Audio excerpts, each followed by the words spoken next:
Ladies and gentlemen, Adam Cole beats Brit Baker. That's right, Adam Cole beats his wife. Get the t-shirt now. No, I'm just kidding. I'm kidding. What's up, wrestling fans? How you doing? This is Tuesday Night Rage.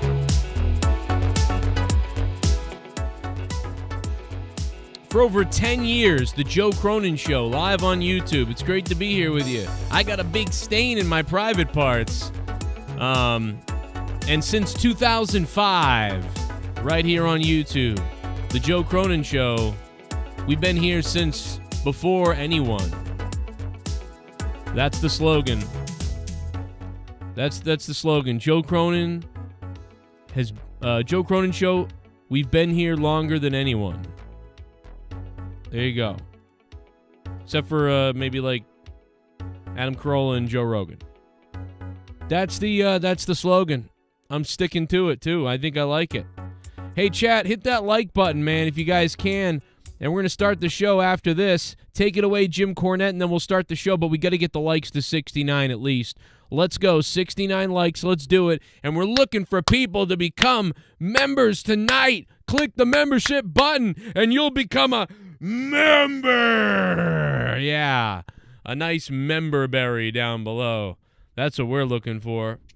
Joe, if you're listening, you stupid fuck. He looks like one of those guys from Long Island that wants to be a white rapper, but he's 30-something years old, lives in his parents' basement with the droopy cap and the whatever, but he thinks he's Howard Stern, and he's got a cool way of talking in the microphone, and he's a shock jock or whatever, and somehow or another he accumulates followers on Twitter. It's fucking pathetic. So please, nobody listen to anything involving a guy named Joe Cronin, because it's just so fucking sad.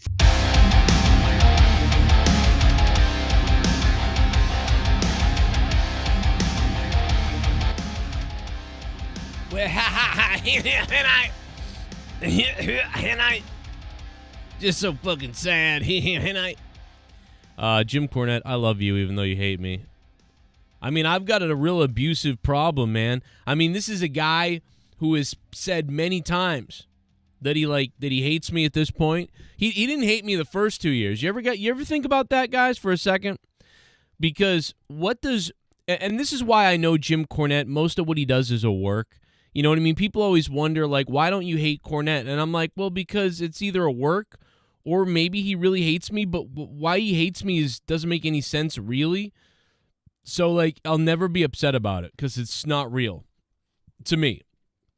It's not real to me. Jim Cornette's hate for me is not real because I met Jim Cornette at a event where he did an interview with me, as you all remember, and we had a great time. He was very nice. I was nice. He was nice to me and my wife. He was a sweet guy. But, then years later, I met him twice. I did podcasts with him. And the only thing that he got upset about, I think that we can really pinpoint that he said of valor or value, is he wasn't happy. He said something about because I wrestled a bear. Do you know what I mean? Now, I don't know if Jim Cornette actually thinks I wrestled a bear in front of people. Like, I think that's a misconception that he might have. It's possible that he has a misconception that I wrestled a bear in front of people. But I only wrestled a bear privately, and it was clearly not real, and it was a movie, so I don't think it was that bad. And then there was so many other things. And he hates me, and there's really no reason. And in his rant about me, he basically says all these compliments about me. And so it's fake. I'm telling you guys, it's fake outrage that he has for me. It's not even real. It's bizarre. It's not real. Like, I don't know what else to tell you. It's not real hatred that he has for me at all. It can't be. Holy shit. Oh, my God, bro. Chief Wahoo! Chief Wahoo is gifting subs! Oh my God! Chief Wahoo is gifting subs, everybody! Oh my God, bro, you seeing this? Holy crap, bro. What is going on? Yo, Chief Wahoo just gifted 5 subs. You raised a piece of shit. Wow. Look at everybody's getting so many things for this. Patrick Carnes is the first one to receive a membership, which is going to be handy for when we do the members-only stream this week. Patrick Carnes has been gifted a membership. Man, Chief Wahoo is going off, bro. Holy shit, dude. Patrick Carnes receives the first gifted sub. Courtesy of Chief Wahoo, man. Thank you so much, bro. That's crazy. You raised a piece of shit. Wow, it's not ending either. It's just going to keep going. RKO XX KANE receives another one. Wow. I mean, you talk about needing a hero, bro. Like, this is crazy. Wow, Chief Wahoo, thank you so much, man. I feel like we should have some kind of music or something, but I don't know what to play or do. I usually do. I know exactly what to do, but right now I'm at a loss for. You raised a piece of shit.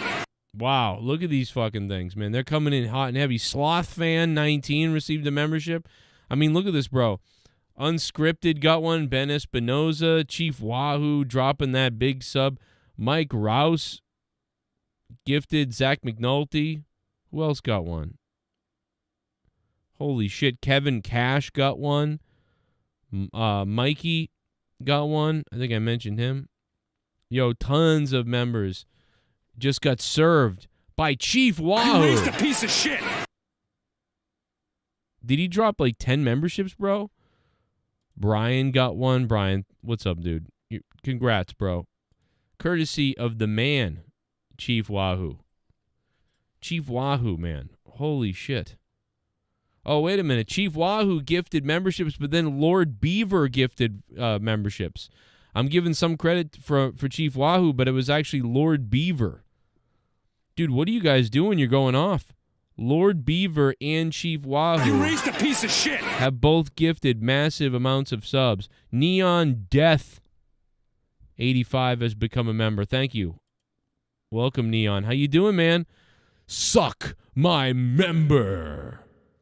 When you become a member, man, you get that. So let me tell you something. Patrick Carnes, suck my member. RKO, XX KANE, suck my member. Brian, Sloth Fan, Neon Death Show, suck my member. Ben Espinoza, Mike Rouse, Zach McNulty, and Kevin Cash, suck my member. There's Lord Beaver, 83. Yo, Beaver, thank you, dude. Wow, man. Can you imagine walking into this show tonight and we're talking about beavers and shit? I'm the Beaver. Remember that Mel Gibson movie? NXT is dead. We're gonna reminisce a little bit about NXT, man. About, the rise and fall of NXT. You raised a piece of shit. And we're getting bombed here with memberships. That's fucking awesome. Holy shit, bro. Thank you, Beaver. Post Malone, also big news on Post Malone. There's a weird video of Post Malone out there. We're going to talk about that. Beaver, thank you. And then on top of that, we got the Brit Baker t-shirt that's offending people for whatever reason. I don't know. I guess you can show a guy. Stone Cold Steve Austin can have a bloody face t-shirt, but oh no, Brit Baker has a bruised eye. You raised a piece of shit. I guess that's a problem.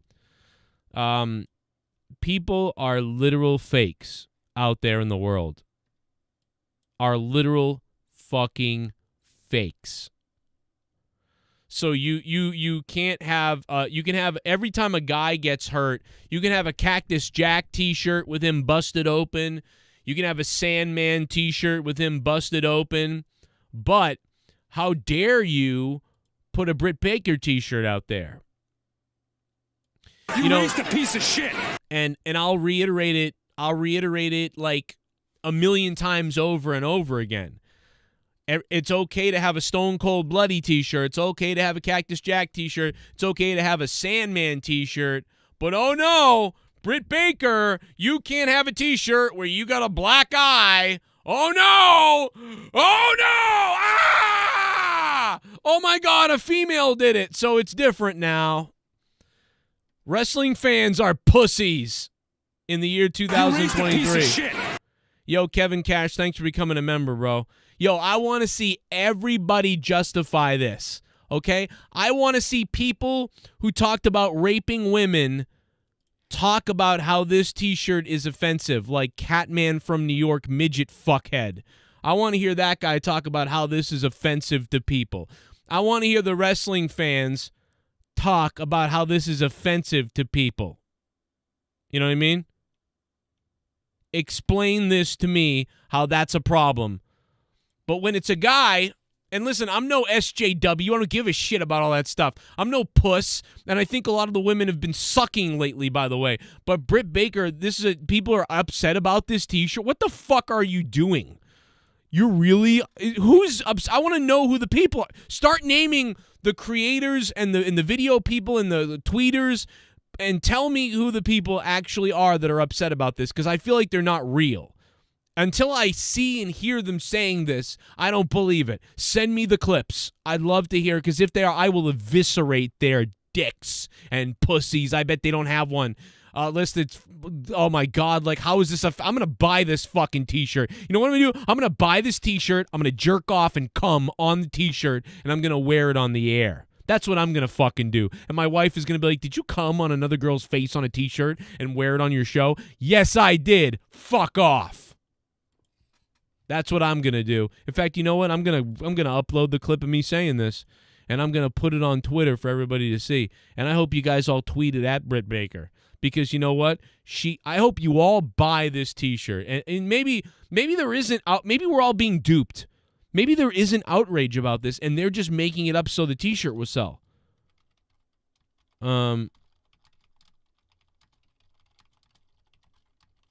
This can't be real. How can this possibly be real? Like, this can't be real that people are actually upset about this. Somebody tell me. You guys tell me. I want to know the creators right now that don't like this T-shirt. Please name them and tell me where or DM me on Twitter. If you got clips, DM me on Twitter.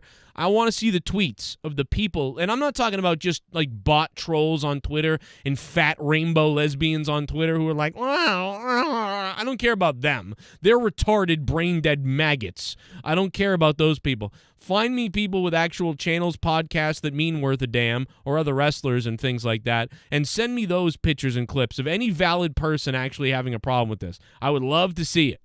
I would love to see what the problem is with this T-shirt. First of all, it looks like fucking fake, by the way. That looks like a T-shirt that I'd take a screenshot of Brit Baker all fucked up on TV, and then I'd put it up on my, like, T-Dick website. Hey, guys, go buy these unofficial fucking AEW shirts called from T-Dick. Go to tdick.com, and you can get one, too. That's what it looks like a fake fucking T-shirt. That's exactly what it looks like. Anyway, in the chat, if you guys like my content and you guys want to keep me going, keep my shows going at all, and you want me to continue on Tuesday nights, which Tuesdays have been great, use the donation link all the way above. Click that donation link and use that. You can use Super Chat as well. If you want to use Super Chat, go for it. But if you want to donate directly using Streamlabs, use that link way up top. It is fake, someone said. It's not fake. What do you mean it's fake? They're actually selling it on the AEW website. You know what I mean? I mean the T-shirt don't look great. I don't even understand it. I like the controversy makes me want to buy it. Like, so I feel like they're doing something right because the people offended by it make me want to buy it. Do you know what I'm saying? I would love to buy this T-shirt now. Can somebody name a person that actually doesn't like it or that had a problem with it? Like, did anybody have a problem with it? Let's take a look. AEW faces fan backlash over Brit Baker T-shirt. They're not fans, they're pussies. They're fucking losers. I guess Catman said something. Stupid decisions lead to stupid T-shirt. You're a fucking stupid loser. What is he going to say about it? What's fucking Catman This gonna say? picture on a t-shirt. Why is it on a t-shirt? Well, it was on AEW Dynamite back on April 19th. Adam Cole and Chris Jericho had to see the picture in the thumbnail of this very video. That is the picture she posted on Instagram. She posted that picture on Instagram and added Jericho's Battle Damage t-shirt for $29.99 on AEWshop.com. That is a lot of money. It's a lot of ink, though. Fans on social media, that's for everyone involved. Now, is the fan wrong? No, the fan is not wrong. But normally, when you tweet or times for voicing my opinion on no matter what it is, this is what happened to this fan. Now, while the Outcasts really haven't said much of What the fuck is this? wrong, no, the fan is not wrong. Yes, the fan is fucking wrong, you fucking midget idiot. Baker responded with a photo of the bloody hand-printed t-shirt for CM Punk and MJF while they were feuding, leading to their dog collar match. Okay, she says on social media, what about this? And she posts a picture of that t-shirt. Did one of these men murder the other? How will non-wrestling fans understand? Call the police. And she leaves screaming. Yeah, call the police. The Tucker Carlson clip. Where's my Tucker Carlson clip? Yeah, okay. Call the police. Like, dude, that's one of the best clips ever. I don't know where that clip of Tucker Carlson is, but it's one of the best clips I've ever fucking seen. Oh God, I love it. I wish I could find it for you right now because I want that clip back so bad. It's so funny. This feminist crazy bitch was on Fox at one point, and I never really watched Tucker Carlson myself, but I happen to have seen this clip, and she's like, "This could lead to rape of women," and he's like, "How? Why would you do this?" And she's just making up stuff and acting like an idiot, and eventually he's like, "Yeah, so you want to just arrest them for no real reason, I guess." You know what I mean? She's like, well, they could rape somebody. Yeah, I'm sure. Yeah. Call the police. It's one of the funniest clips I've ever heard, bro. Speaking of that, Tucker Carlson's made a lot of news recently, and Tucker Carlson's laugh is terrifying. You ever heard that guy laugh? He sounds like Mickey Mouse coming, like when he laughs. It's real weird, bro. Yo, So fucking Midget Man is a fucking idiot. Okay, so he's an idiot. In fear emojis. Another fan wrote back to Brit Baker, "Can't believe AEW's trying to make money on a t-shirt that supports domestic violence. This shirt, in the eyes of the public, is going to cause more harm than good. A lot of people that don't even know what AEW stands for, and some dude wearing it in a bar proudly, shaking my head. A lot of black eyes." End quote. Baker then responded with a post of a photo. Bro, why are the men allowed to wear fucking brutalized t-shirts, but a woman, like, dude, what the fuck does it matter? What does it matter? Why do you think of domestic violence when you see the woman's black eye? Why do you think of what's wrong with you that you think of fucking domestic violence? You know what I mean? That's what you think of as domestic violence? When you see a guy bloody, you don't think what do you think when you see a guy bloody? I mean, I don't know, bro. That's your problem if you see domestic violence. And if you're going to get in trouble, what kind of pussy is worried about getting in trouble for wearing a t-shirt in public? Do you know what I mean? What pussy is afraid of that? Bro, I don't give a fuck. What, are you going to call the police on me for wearing a t-shirt? I got to find that call the police clip. I miss it. That ain't it. Oh, my God. I wish I could find it. I love that clip. It's a classic clip. It's a beautiful clip. Yeah. Call the police. It's such a great clip. Where the fuck is it, though? Oh, my God. It's on a hard drive somewhere. I know I got it on a hard drive somewhere. I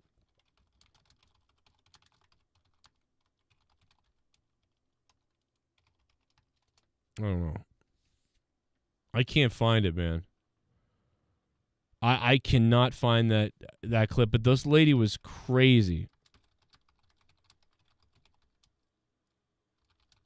I don't know, man. I'll never find it, but oh God, it was so funny. They probably suppressed it off the YouTube, to be honest, because I don't see it. Man, it was funny because he'll be the next banned person. Oh, it was I don't remember, man. It was like the Kathy chick or something. What was her name? And we don't want to be offensive in our language, and they're trying to be non-sexist. Oh, and Kathy non-biased, Aru and that or means something? Trying to take the word man out. So instead of man-made, it would be synthetic. A former Man, that lady was nuts, bro. It was so funny. There was the Babies one. Then there was the other one. Oh, God, it was so funny. I don't remember where that clip is, but the call the police line is fucking legendary. Right. Yes, and maybe others are sexist. A woman, who knows? Maybe she's a little jealous. Well, look, I'm not the kind of guy who traffics in epithets like sexist, but it's a I mean, these two should bang at this point. ludicrous. When she can talk and be heard like her. Is this it? Oh, God, I wish I could Are find it. outstripping young men, mocking them for being less We're not powerful and mocking. saying, men are horrible. Maybe it's a way. Maybe it's just too late by the time we get them. We need to raise them right. Oh, God, I'm sorry. I'm not going to sit here and try to find it, but we got to find that clip, man. When he says, yeah, call the police to her, that is so funny. Anyway, what was I doing? I was doing something. I'm totally off the rails now. I was, fuck. I was in on something. Oh, it was the Brit Baker thing. We're talking about the Brit Baker thing. By the way, I retweeted it on Twitter. Go check it out on Twitter. If you're really, like, this guy, I mean, listen, somebody sent me and said that he was upset about it. Are you serious? He can't really be upset about it. Does anybody have any clips or any pictures of anybody valid who thinks that this T-shirt is a problem? Can anybody, besides the fans, can anybody send me real information on Twitter at MetaWorld Online, Joe Cronin Show producer? Can anybody send me a tweet or a DM? DMs are open. Of a video of anybody or a clip or whatever of somebody actually hating this? I mean, I can't even tell what his stance is. Wrote this, supports domestic violence. How? I got a black eye in a wrestling ring. My enemies put a pic on a t-shirt to troll me and I outsmarted them. Does that mean all the top-selling bloody t-shirts are supporting murder? If a male wrestler had a t-shirt with Baker, didn't stop there. She posted a photo of All right, why are you just going through everything that happened? What the fuck? chiming in and saying, well, as much as I hate Brit Baker, wrestling isn't for you. No, maybe whoever designed this fucking t-shirt shouldn't be in the wrestling business. I mean, this was a terrible idea. Now, again, I want to... Why is it a terrible idea? What do you every shirt you make is a copy of other people's ideas, you fucking loser. And somebody almost sued this guy over like his fucking copycat shit. I want to preface this and say, before I say anything, I have nothing against Saraya and nothing against Brit Baker. But I'm going to be honest like I always am, and I'm sure that they realize now that this was a stupid fucking decision. This was a stupid... No, they probably think this is fucking awesome. People are pissed. This is great. Dude, you know what was going to happen with this shirt? You know what was going to happen? Nothing. Nobody really wanted this shirt. They were like, they saw the shirt, and they were like, yeah, I don't know, man. I don't think so. I mean, I'm sure there was some weird people out there that were like, yeah, I think I want a shirt with a woman with a black eye. I think I'll wear that. Nobody really cared that much. It was a troll shirt. It wasn't ever really meant to sell, but might as well sell it to some of the people that want to buy it. Well, now it's picked up steam because of this controversial bullshit. And you're actually getting upset about it. Why? Give me the real reason. Why is the shirt not okay? Why is it okay for Stone Cold, Sandman, Mick Foley, and you name it? Why is it okay for all those shirts of people like, or bleeding, or, why? Let's hear the reason. I'd love to hear the reason. Okay, so I guess he really is against it. Let's hear the reason. Fucking decision. Do you understand?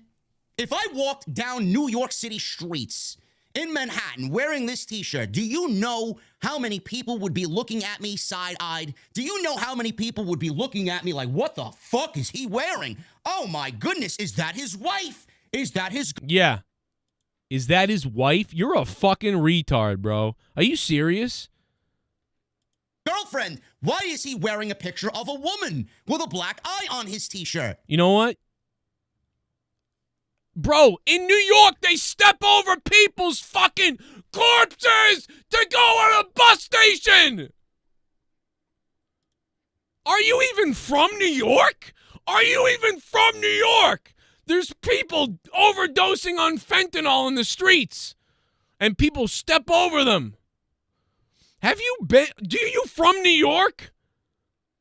Yes, I can totally imagine that, JD. I can totally imagine someone be like, yo, what the fuck is this guy got on his... Is that a woman on his shirt? And has she got a black eye? Is that his girlfriend? Is that his friend? Is that his mother? No one's gonna fucking do that, you retard idiot.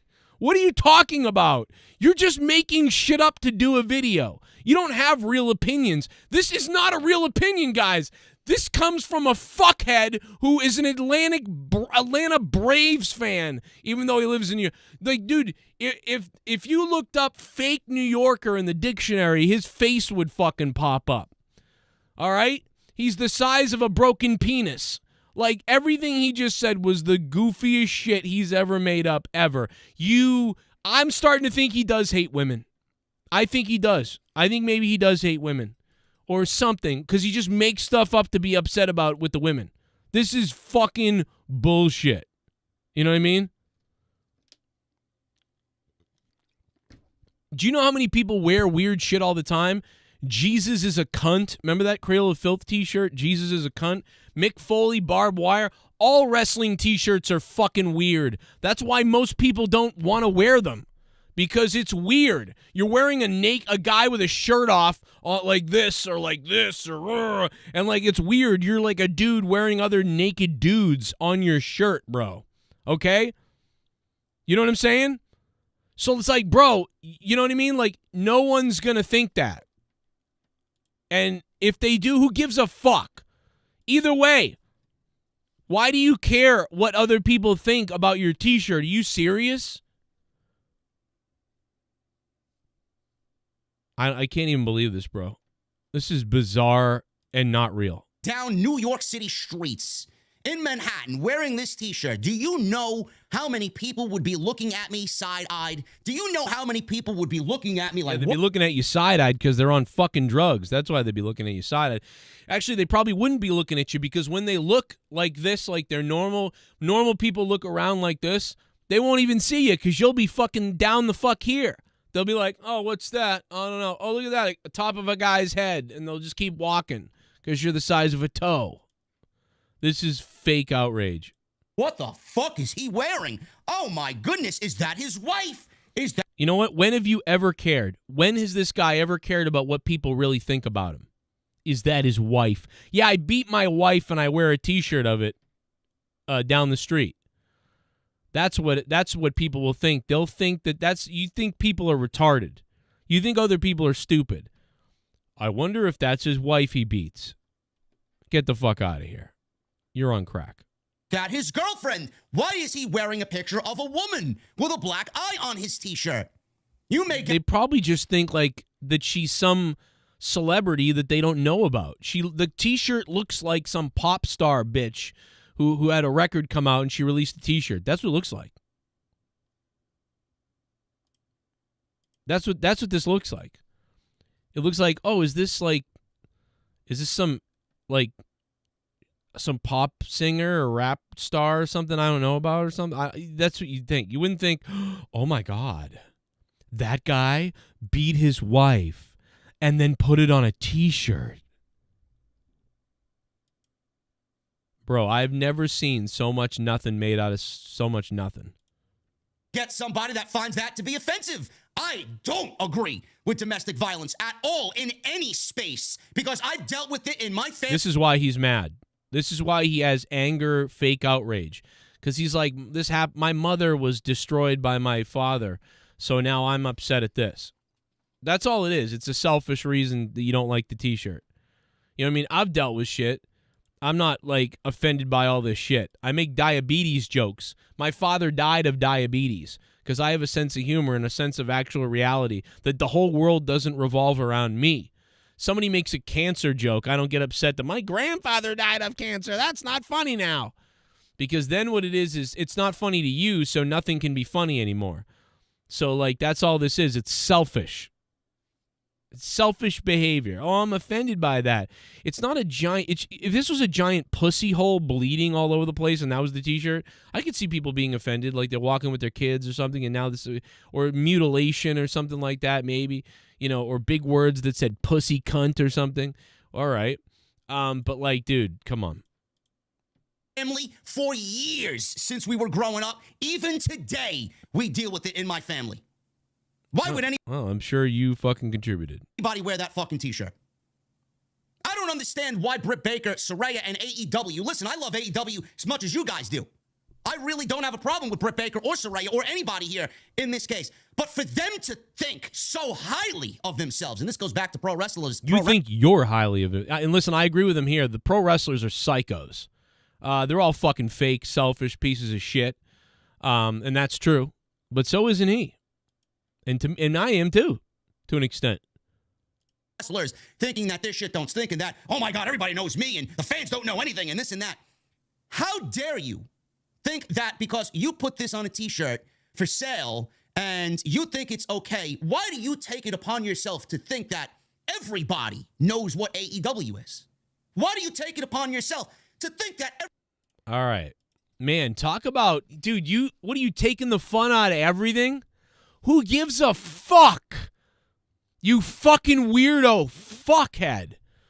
Bro, JD, if you ever see this, bro, you're a fucking weirdo. I'll debate you anytime on this. You won't debate me because you're a coward and you hide. You send cease and desist letters at people like me. You threaten me legally and you do all this weird shit and you cower away and you hide and whatever the fuck. No matter how many times I try to make amends, you just fucking blow it off and then you're fuckhead. You're a pussy. You take shots at me all the time. People send me the clips. I don't really say anything.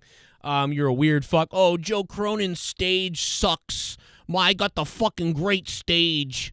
You got a fucking green screen, you fucking idiot. I could go pay a guy $200 right now. Right now, I can go pay a guy $200 to create a background that looks cool with lights that go off and things that happen everywhere, and I can call it the Cronin Club, and I can do some real cool, weird green screen thing. Guess what? I did green screen 6 years ago. I don't want to do that anymore. I want to be live in a real room with stuff, and I don't give a fuck that much about anything because bottom line is when it comes down to it, it's your voice is all that matters and the content you provide and what you say. That's all that matters. You've got that part down, but I don't give a fuck about the set. You know what I mean? It's cool and shit. Great. I could go do it. I don't care to do it. I'm lazy at this point. Don't care.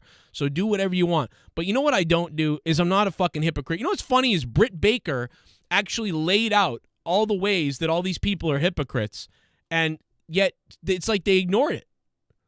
So what's your comment about Stone Cold Steve Austin having a bloody face t-shirt? Again, why is this different? Because you think about domestic violence when it comes to women? Why? Because you think women are fragile little creatures?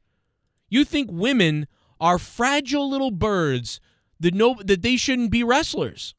Because what other conclusion could we be coming to here? Cactus Jack t-shirt? It's okay. Sandman t-shirt? It's okay. Stone Cold t-shirt? It's okay. Other guy t-shirt? It's okay. Britt Baker t-shirt? How could AEW think this was a good idea when I'm walking down the street? Bro, I think the abuse still does run in your family. I think you're the abuser. I think you hate women. I think that's what it is. I think you hate women. Because what other reason? There is no reason here being laid out or said. There's no reason being given other than you're afraid that you'll get side-eyed when you walk down the streets of New York.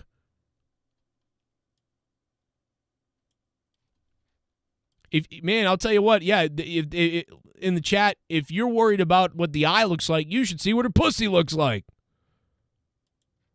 I don't know. So, that's so bizarre. Everyone knows who Brit Baker is, or Saraya, or Tony Storm. Or it doesn't matter. It doesn't matter. It doesn't matter. It doesn't matter. It doesn't matter. Because not everybody knew who Sandman was. Not everybody knew who Cactus Jack was. Not everybody knows who whatever indie star that has a bloody t-shirt out there knows who they are.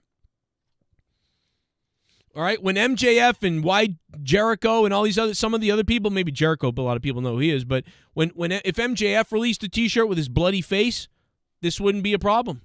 Nobody would be talking about it being bad. They'd probably be like, I got to get that T-shirt. But not everybody knows who MJF is. So why is that a problem? Ruby Soho. It is a niche within a niche. I don't get it. I agree. It's a niche within a niche. So who cares? Who gives a fuck? I don't care. I don't care if 12 people know about it. The bottom line is, what's the difference? You still haven't. Nobody has given me a valid reason why this T-shirt is different. So the only difference is she's a woman. So what you are saying is women should not be seen with bruises or bloody or injured on T-shirts. So you're saying that it's okay for the men to have T-shirts like that, but it's not okay for the women to do it. That's what you're saying. Actually, Sandman Sizzle, you faggot, this is one of the biggest news stories in wrestling right now. You fucking loser idiot. And this was sent to me. So kill your family and then kill yourself, loser. Okay? This is one of the biggest wrestling stories of the day. Are you hurt by that this is the biggest wrestling story of the day, Sandman? Oh, maybe you can go and die in a Mustang that's automatic in New York. Maybe you can beat your family too, loser.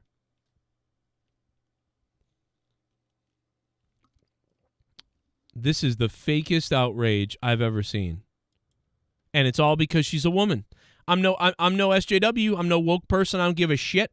But that's what it is. It's that she's a woman. That's what it comes down to. She's a fucking woman. That's all it is. It's the number one. It's like the top news story today in wrestling. Isn't that sad? How do you feel, wrestling fans? That's like one of the biggest stories. Brit Baker's fucking abuse T-shirt is what people are calling it. Because that's what you see when you see the T-shirt is you think about abuse. That's your problem that you see that. You know why you think about abuse? Because your mother was abused. You know why you think about abuse? Because you probably abused women. So you're projecting your abusive nature. Just like you're projecting your small penis because you have a beer bottle that's the size of a tiny mini bottle. You paid $2,000 or whatever for a set that's too mini.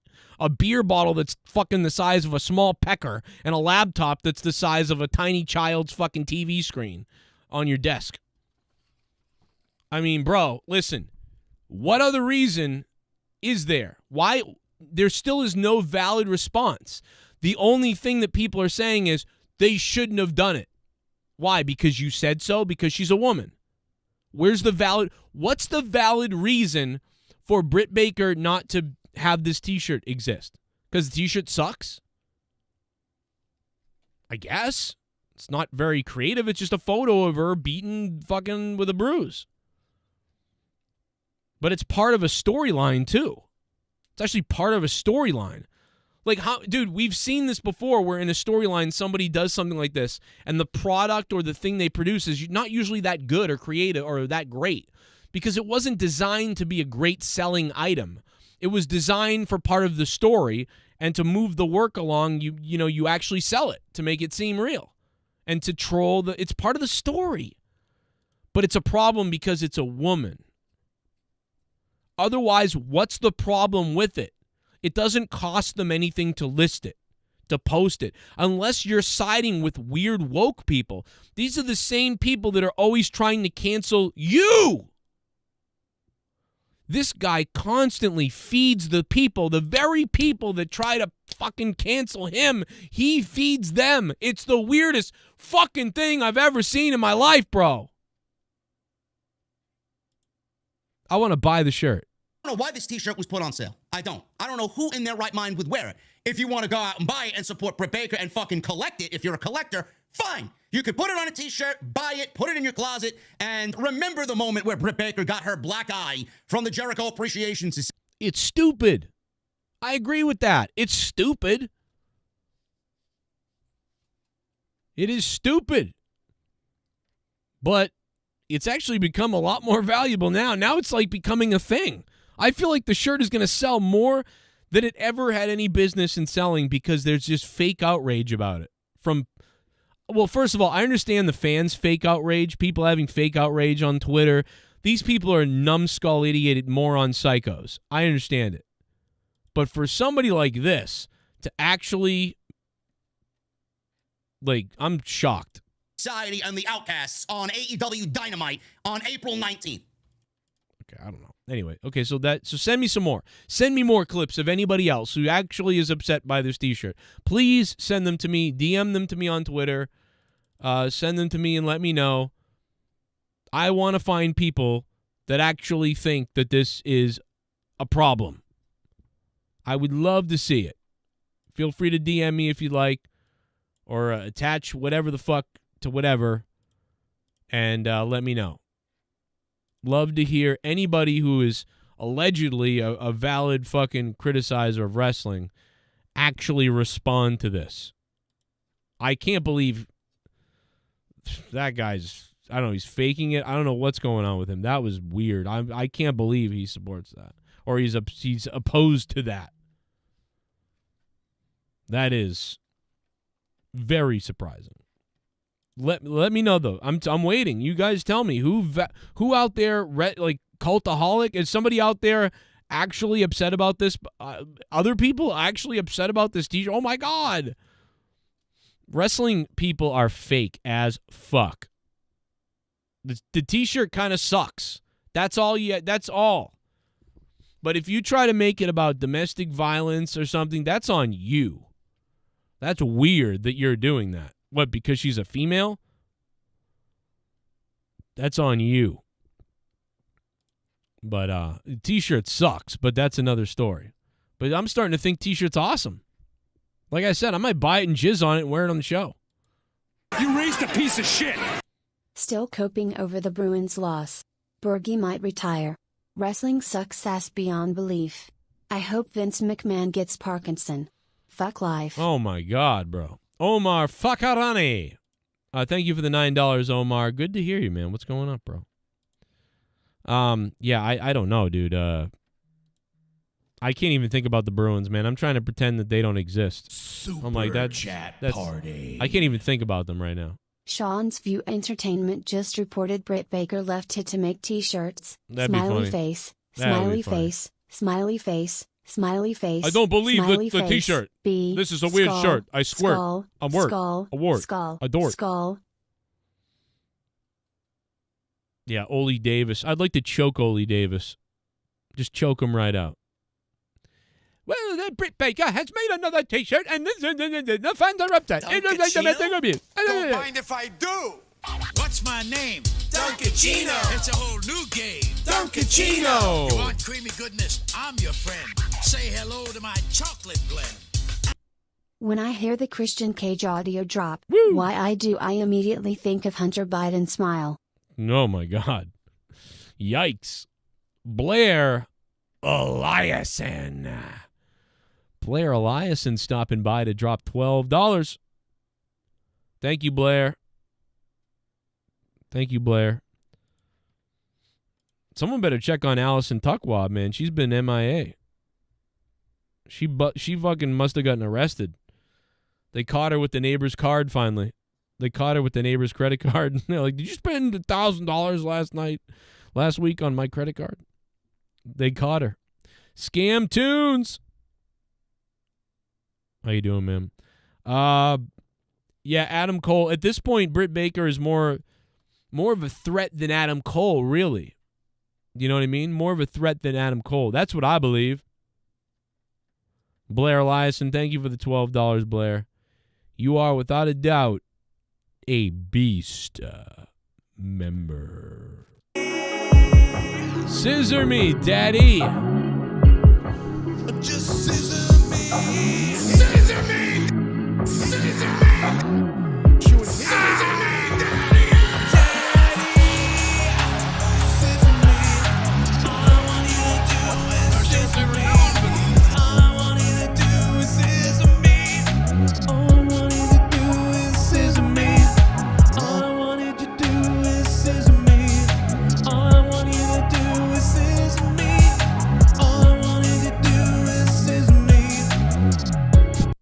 I thought Brit Baker sold a t-shirt a few years ago with her bloody face on it after her match with Thunder Rosa. Great point. I think she might have. In fact, I think she did. I think she might have. Fuck, man, you might be right. Let's hear Meltzer's take, courtesy of Omar Fakarane. Well, Brit Baker and her T-shirt.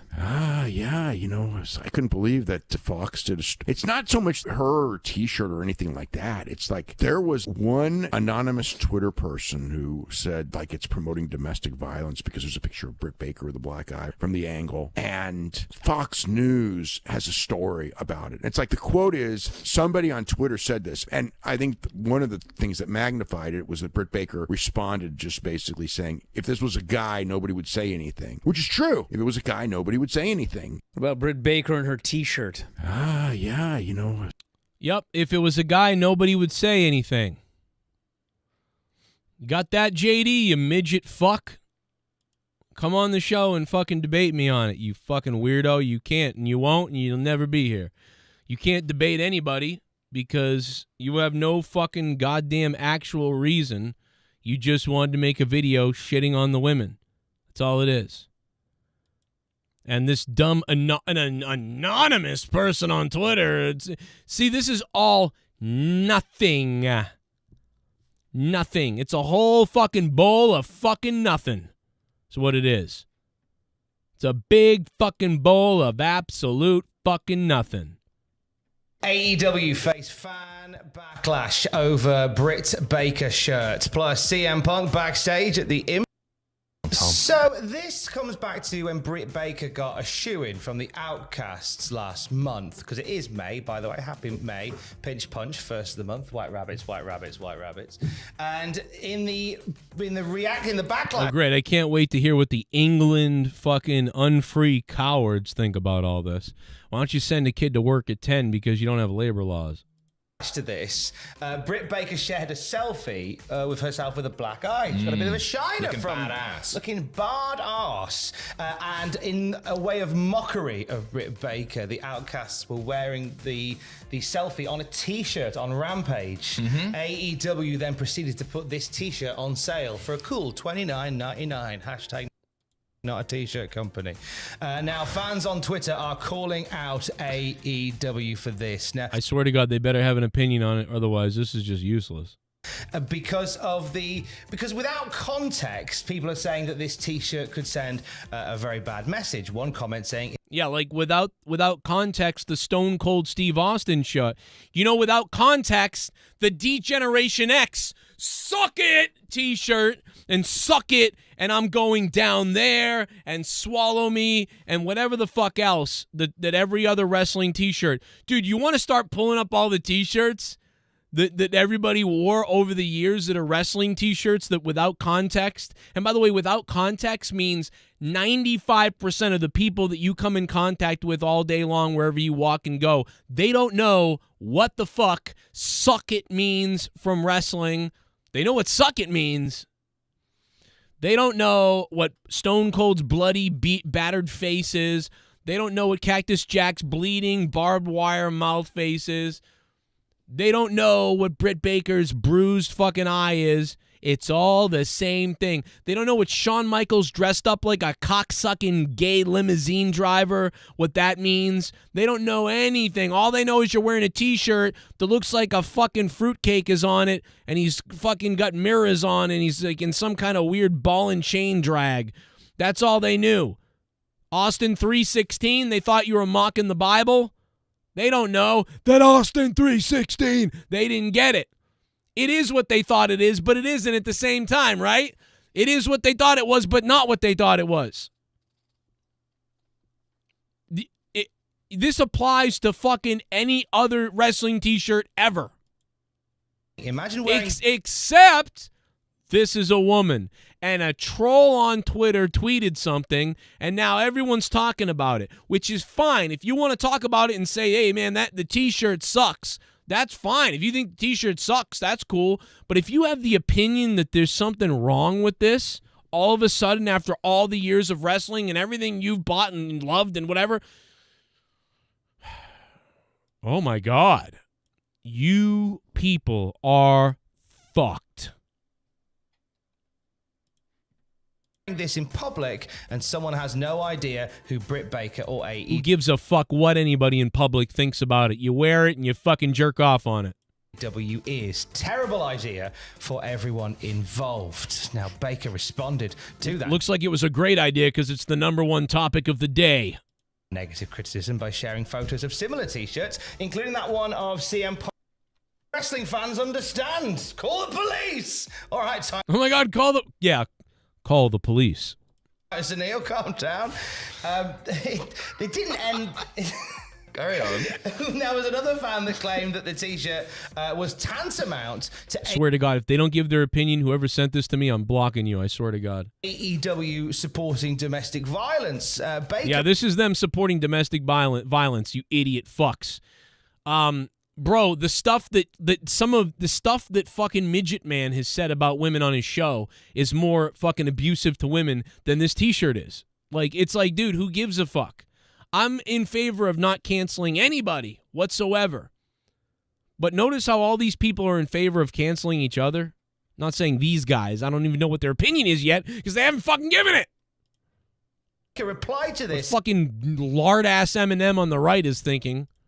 Asking if they would have been as offended if it was a man with a black eye on the picture instead. Now, Soraya responded to a fan to this. Oh my God, we know what happened. Criticism. If I saw somebody out with a picture of a woman with a black eye on, my mind wouldn't immediately spring to wrestling if I wasn't a wrestling fan. This is, and it just the way it looks, like she looks miserable in the photo, right? It looks like it could be like, I don't know, a police evidence picture or something like that. I actually do get the criticism here. It's like, I was thinking back, did WWE release pictures? You know when Becky got lumped by Nia and she was all bloody, yeah, and she's then in the crowd? I can't remember if they actually released t-shirts of that, because I think that's a comparison that can probably be made. It could be if you could actually fucking remember what happened, but you can't, so you can't make that comparison because you don't know what happened. You know what you can do is you can compare it to every male wrestler who has a t-shirt like this. Same time, Becky was like smiling in that photo as well, and she was like, it looked like she was embracing it, and it was, man, you are fake fucking people. Such an era or defining moment for Becky Lynch. I understand the criticism, but I think that's a fair point to make as well. It's just like, well, if the men can do it, why can't the women too? Yeah, exactly. You know, if you should be able to take so one. He's on the he's just playing fence sitter. Okay. One out of proportion and not the other, really, in this day and age. This could have all been saved by a bit of text on the thing. Just this is a wrestling. No, this could have all been saved by you not being pussies. That's what it could have been saved by. It could have been saved by you not having a double standard for women versus men. And these are the type of people that probably claim they're like social justice warriors and stuff like that. No, it could have been saved if you just weren't pussies. You're wrestling fans. It's a wrestler. It's a wrestling t-shirt. And if people don't understand what it is, fuck them. Or don't buy it. If you don't want to buy the t-shirt, don't buy it. You could say that. You could be like, hey, you know, I'll just be honest. I just don't want to wear a shirt where a woman's injured. Like I'm not gonna wear that. I just don't want to have to deal with that. I wouldn't wear that. You know, I don't wear t-shirts with swears on them either because I don't want to offend people that way. You know, kids and stuff like that. So I just don't wear that type of stuff. But it's fine. I mean, there's been tons of wrestling shirts like this in the past, so I don't have any problem with them selling it. I mean, I might buy it and keep it in the closet or something. But yeah, it's not something I would wear really. I don't think. But you know, I get it. That's all. I think that is a fair assessment. But I think being like, oh no, oh my God, ooh, the fuck are you talking about? Wrestling storyline. Nobody. Oh my God, how good is this? These guys' green screen stage, by the way. Wow, I better get one of these, and then I'll be a real YouTuber then, right? Right, JD? I'll be a real YouTuber then. Will I be a real YouTuber, JD? If I get a stage like them and I bring my green screen back? JD, holy shit, boy. You got a crazy background that you paid $200 for with the little twinkly lights everywhere and the green screen and the desk that's too small for you with the tiny mini laptop and little mini beer can like you're special. Oh my God, guys! If I drop $300 on that, maybe then I'll be a real YouTuber. Then maybe then instead of 70 million views, I'll have maybe 200 million views. Who knows what will happen if I do that? I can't hold a relationship. I wonder why. But no, seriously, like these guys, yeah. These guys are definitely a lot better than me too because they have a green screen. Back when I had a green screen, it's man, it's so much better. I'll tell you that. And they're really, I mean, the guy with the Eminem hair from 1998. I mean, he does look like he's corpsing out on some kind of drugs. But man, I'm entertained. Let me tell you. He was seriously hurt. Brit Baker's cool or something like that. You should see the other guy. Yeah, that's good. That'd have been all right. Yeah. Wrestling t-shirts are an interesting discussion point in general because there's not many wrestling t-shirts that I would wear in. Boom! Boom! In public. I own like a WWE classic logo t-shirt, which I quite like. Yeah. Hey, they're playing the Roman Reigns song in the background. You guys hear that? I'm Roman Reigns. You make me insane. Hear it? It's pretty. You got Viscera from No Mercy. I've got Viscera from No Mercy. Official t-shirt. These guys are just this is fucking stupid. They're fence sitting. They're not really saying that much. They're just like, oh, it's funny. I don't know. You think I don't know. On to the next topic because we're afraid to be canceled. Like, bro, come on. What a fucking bunch of cowards. They were playing the Roman Reigns song in the background. Did you guys hear that? Oh, Roman Reigns, you make me insane. You guys hear that? You hear it? Listen. Oh, I already canceled their video. Never mind. Remember this? At the Royal Rumble. Look at that. Look at that.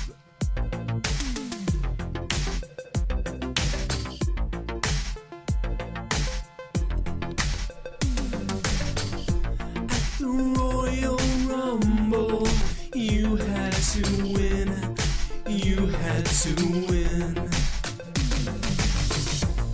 The crowd, they all booed, not even The Rock could stop the cheering and hate that you got. Your hair black, Samoan attack.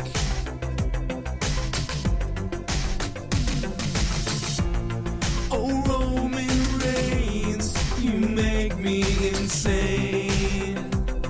I can't get you out of my brain. You are green and bad with your words. Your promos are turds. Oh, Roman Reigns, you make. How about how Roman Reigns has completely changed now? Do you know what I mean? Think about this. 8 years ago. 8 years ago. 7,000 views. 8 years ago. And Roman Reigns has transformed into the best heel in the business. Right next to MJF, whichever one you want to put ahead of each other. Probably you have to put Roman on top, probably the bigger company and whatever else. But still, I don't know. I don't wear a lot of wrestling t-shirts myself. I don't either. I don't have to deal with it. And I have a lot of my t-shirts. I can't wear a lot of mine. 60% of my t-shirts are offensive. Smackdowns, raw tarded, the double middle finger t-shirt, the here's your apology t-shirt. There's so many, bro. The Wolfpack pussy. You know what I mean? I barely wear any of my t-shirts either. But once in a while, I've got a few of them that are okay. You know, Turkey Club is okay to wear. It's not bad. It's not a bad one. But I get it. Thank you, Zach McNulty. I'm borderline with, I almost fucking think that might have been a little bit of a waste, but not, I don't know, we got some content out of it. I'm going to be going over to Discord in a few minutes. We got Luke Rojas over there and Rostafa and a few people on Discord, so we're going to be heading there in a few seconds or a few minutes. do a little basketball There we go. dance All off the for the concrete. jokes.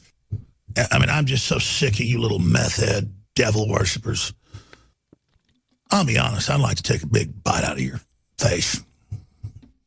Hey, what's up, Joe? I just wanted to say a few things because it is just for jokes and everything you should know it isn't serious. Okay. Go die, go die, go die with family. Mhm. Go get in a car wreck, go drive off a cliff. Okay. Go light your whole house up and burn it down. Okay. Well, I mean, I might need the insurance at some point, so that might be something that I do. Chief Wahoo. Oh my God, he's gifting members. Yeah. Oh man, Chief Wahoo is gifting memberships. Again. He gifted one to that cocksucker Sandman Sizzle. Sandman Sizzle is now a member. Will Z is now a member. Muhammad. You raised a piece of shit. Muhammad Azari is now a member. Wow, okay. Pretty sure that guy might have gotten blocked a minute ago, but hey, hopefully it went to the right one and the real one. Cheers. If not, shit happens, I guess. Beautiful. Appreciate it. What a crazy, weird night, huh? You raised a piece of shit. Oh, Bo knows they're all. I already said thank you and congratulated you guys on your subscriptions.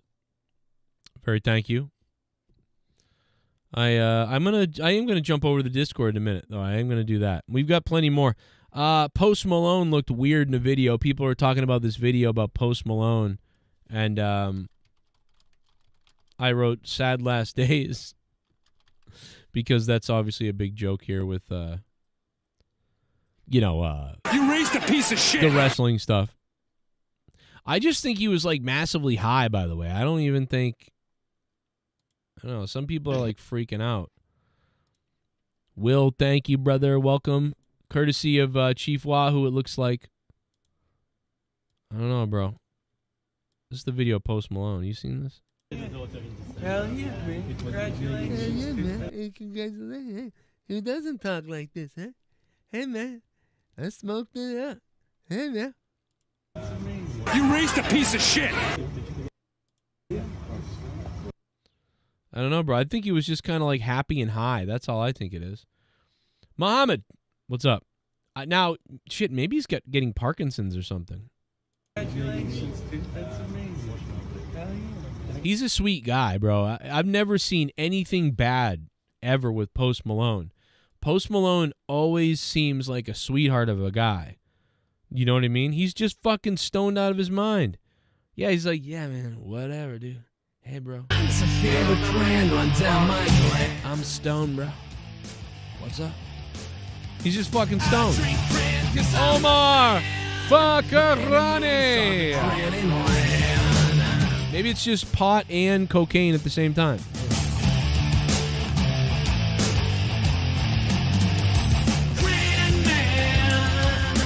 Come on, make me believe in tasty. I'm so thirsty, would you answer me? All my friends are fucking the man, 'cause all my friends are drinking cran. They're drinking cran. 'Cause all my friends are Drinking cran. You want to drink the cran? I'm gonna kill you if I can. Die. If you get offended by this shirt, you are a first-class cunt. My dad beat me over a decade and I don't feel a single thing. JD and all the fake British people can go to hell. They're all faking, man. They want to be. Brit Baker's not going to bang you guys. Just going to let you know. Actually, it's going to piss her off. She definitely won't bang you. Yeah, just ridiculously stupid. How anybody could think this is actually offensive or they shouldn't have done it. I'm going to buy one. That's what I want to do. I might buy one at this point.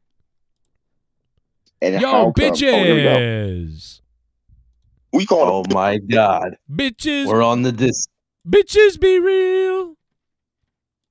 We got a lot to talk about. Let's talk about sex, Mustafa. Let's talk about you are gay. No. Okay. What are we gonna talk about? I mean, we can talk about the first thing. He was informing me of a scathing tweet that Tony Khan sent to some sort of reporter. Oh. What was that tweet? What was that tweet like? Please give me crack or I'll kill myself. Was his tweet? More like coffee. But at this point, yeah. He wanted Dunkin' Donuts coffee. But basically, Wrestling Observer tweeted out, according to our sources, AEW sold 35,000 tickets during today's All-In presale, which is a fact. Mike Kupinger says, hearing Wembley is scaled for only 40,000 for AEW. By the way, Mike Kupinger is some guy from ESPN and allegedly is friends with, Kupinger. That's his real name. And basically, he's a friend of Nick Khan's, allegedly, or in WWE's. Hearing Wembley is scaled for only 40,000 for AEW. Far cry from last April when I was ringside for Tyson Fury, Dylan White, and it was packed to the brim with 94,000. Nothing beats a big fight feel at Wembley. Fight, first of all, that's like completely different. I know, but it gets even. And again, Tony Khan just comes out with this, and again, say what you will, it is what it is for me. Lies. What a load of crap. Tell your agent Nick Khan to shove it up his ass. Followed up by, since you carry the credentials of a credible reporter plus represent the worldwide leader, I'm just curious, who is your source for this? And how can a reporter representing ESPN tweet something about legit news story that's so blatantly wrong and easily verified as falsehood? And of course, the entire social media went gaga over this. And I looked at this as going, well, it's rare that you see Tony Khan shoot on somebody, but you know what I mean? Again, the only real sort of kind of, I guess, if you want to call it, like, he's doing it because ESPN is from the WWE camp, and they write hit shit on AEW all the time. That's why you don't give a fuck. Right. He's right. Yeah. So yeah, but that's WWE's equivalent of the Wrestling Observer that writes hit shit on WWE all the time. Right. Well, because WWE doesn't give the attention to the Wrestling Observer. This is just like when crazy people used to do this to me. The WWE doesn't give the attention to the Wrestling Observer that AEW does. But because Tony Khan is a mark himself, he has so much access to the Wrestling Observer, and the Wrestling Observer has so much access to him.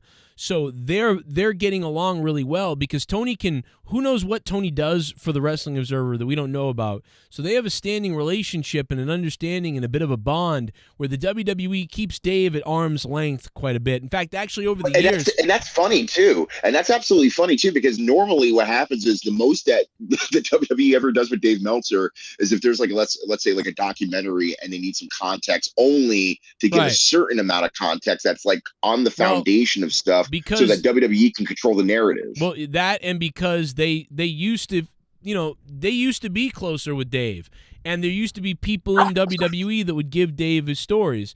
There's way less of that now. They don't treat Dave as well anymore because they used to value the Wrestling Observer greatly. Now WWE values influencers even more. They still do. Well, they got more money in their investment, more so as and also credentials as well based upon their reputation. The only thing they care about with Wrestling Observer, mostly the biggest thing they care about, is the historical factor. They have all the history documented and stuff like that, so it's fine. But again, AEW is able to get close with them, just like many people used to be like, oh, if I'm not close to Joe Cronin, fuck him, I'm leaving his show, or I'm going to do this, or I'm going to stop, being in the chat, or something. You don't give me attention. So, like, Wrestling Observer gets tons of attention from AEW, so therefore they are meshing, and they're on the same page. But WWE has ESPN, and they're scumbag. So you can, whatever you think about whoever, that's the alliance. WWE and ESPN, AEW and Wrestling Observer. And it's funny they were really close when Jonathan Coachman was like there, and again, I think Coach left ESPN at some point, but I mean, again, they're still remotely close, but not to the point where like WWE is like exploiting ESPN or ESPN is exploiting WWE with interviews and vice versa and all that stuff. But yet they still do articles. Coachman, like I think I've only ever enjoyed him in one match, and it was The Undertaker versus Edge when he was calling it. But every other time I've heard his voice, I'm just like, he does not have a voice for wrestling. He shouldn't even be an announcer. He sounds like Black Ray Romano. Like, hey, you know what we're gonna do today? Like, just fuck. Well, I remember when he was. I remember when he started. He was just a backstage announcer. That was it, and that was before he went to commentary. But he was funny in skits. And, he was funny in skits. Him and that Todd guy. Todd Grisham. Sorry. Todd Grisham. Yeah, the guy that they have this weird Kermit the Frog fucking voice where like they sound really like Dan Kennedy a little. Oh, it's weird. Yeah, that's not bad. That's actually not bad. I want to suck off Miss Piggy. Present your lips, and I'll suck them. Yeah. Deborah, honey. Oh my god. The thing is with that reporter, why is he so retarded in my opinion? Because, dude, Wembley, yeah, fucking championship football games, which is the second division of football in England, yeah, they sell out to 70 to 80,000, and that is second division football. Like, it's not even the big ones. They sell out to 80,000 minimum. Well, yeah. Well, Omar, let's talk about that real quick because I was just discussing this with Luke. So the pre-sale was already today, and based upon the numbers and the consistency of everybody reporting on it, there's over 35,000 pre-sale tickets already sold, which accumulates in US dollars 4.7 million. So regardless of what anybody says about this show or this and that, they made a pretty freaking penny just on pre-sale alone. That's pretty damn good.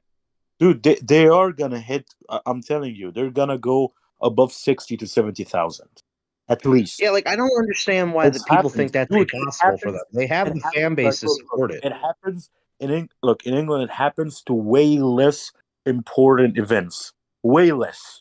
I'm talking about. Can you kind of explain why that is, Omar? Because I don't think a lot of people in the U.S. really understand. Can you kind of explain that and elaborate on that more? I'll explain it. Let's say like the NFL. Imagine like these. I don't know, like the NCAA. No one gives a shit about the NCAA, right? Well, depending. No, in some parts of the country, it's huge, and all right, fine. I don't give a shit about it. There's an indoor football league. The NHL and the AHL, for example, or the like soccer. Nobody gives a shit about soccer in America, really. Yeah, this is like second division soccer. Second division soccer in England still in the playoffs, which is like the matches who will get promoted to the Division 1, which is the Premier League. These matches get sold out to 70 to 80,000 in Wembley. 70, 80,000 minimum. Yeah. The stadium can carry up to 90 to 100,000. So if basically it's like the XFL, no one gives a shit about the XFL in America. Imagine like the XFL 100,000 in a stadium. You'd be like, you're mental. You know what I mean? I don't understand why. I think the people who think they're not going to sell out are obvious, like either WWE marks or just shills or just people who don't fucking know anything. Like me, not even watching AEW, knows that they could hit that mark easily. Like it, or maybe not easily, but they would definitely hit that mark. They can hit that mark because AEW fans here in England are way more huge than WWE fans, believe it or not, and at the same time, way less events sell out way bigger numbers. And Tony Khan got so much. Tony Khan got so much leverage here. He owns a football club. He already got so many connections. He'll be able to get Wembley to 60 to 70,000. He can finesse it. Tony will be able to finesse it. But you bring up a great point, Omar. We've talked about this before. When TNA was more or less like, not what it is now, but even like 10, 15 years ago, they could actually go to England and probably even 10 years ago, because it was like 2013. They went to England and they sold out a pretty decent sized building that they couldn't do in the United States. I think the biggest building they ever sold out, or at least the largest attendance they ever had, was 7,200 people in Texas. And yeah, I know it's not much. I know, but that's the biggest they've ever done. But based upon what they did in England, freaking blew anything that they've ever done in the water in America. So in AEW, I think the largest audience they've ever had, close to 20,000, maybe a little bit over that. It might have been Chicago. Wait a minute. That and it's only been 20,000 for AEW. They haven't done 40. I thought they did 40,000 once, didn't they? I don't recall. Somebody's gonna have to could fact be check wrong. that. I don't know. I was telling. Sorry. No, I don't know. I thought that they had done at one point 40,000 somewhere. Maybe not. I could be wrong. Subscriber. You fucking mark. Yo, Vincent, thank you for subbing to the channel, Vincent. Because you subbed, I'm gonna do this. I don't know. Thank you, Vincent. I don't know what that was. You're welcome. Yeah. So there's that. I was telling Rastafa this, where I think it's surprising that the biggest attendance is only 20,000 for AEW, because their shows look like they have way more people in the audience than they probably do. You know, I don't know how much for the average Dynamite is, but just the presentation alone makes it look bigger. That I agree with. Especially You're right about that. Like it's way smaller. Especially that first episode. That first episode that they did, I remember watching it and just being like stunned at the lighting and the you know, just the sheer like pageantry of it. It was And literally it really did make it. It was like I'm interrupting you. It was like 8,000 people sold out. That's what it was, or 6,000. And it looked bigger. I thought there was like 15, 16,000 people there. And, you know, that's just impressive of what they're able to do. And, the only thing, you know, oh, I'm sorry. Go ahead, brother. I'm sorry. No. I was probably going to just stutter at that point, teetering off. Dude, I'll give you a little inkling. SummerSlam 92 sold out 80,000. Allegedly, 80,000 in Wembley in 1992. And dude, wrestling in the UK at the time wasn't as big as it today. Not even close. Well, the main event. No. The main event was Bulldog and Brett, and that's again a mid card title, main evented, and was the right call, by the way, to do that. Exactly. Yeah. But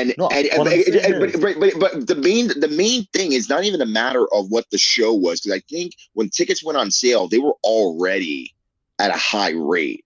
Because remember, WWE, even at that point, because remember, you lost Hogan, or Hogan was pretty much barely in the picture anymore. Yes, you had Macho Man. Yes, you had Ultimate Warrior and those guys. But the card wasn't even made up yet. And yet, they were still able to do a large number.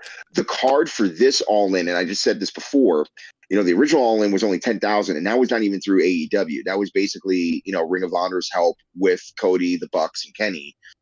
And now we have Kenny technically wasn't really even, he just added a few things, but Bees May, they tripled their attendance size based on pre-sales in a matter of hours.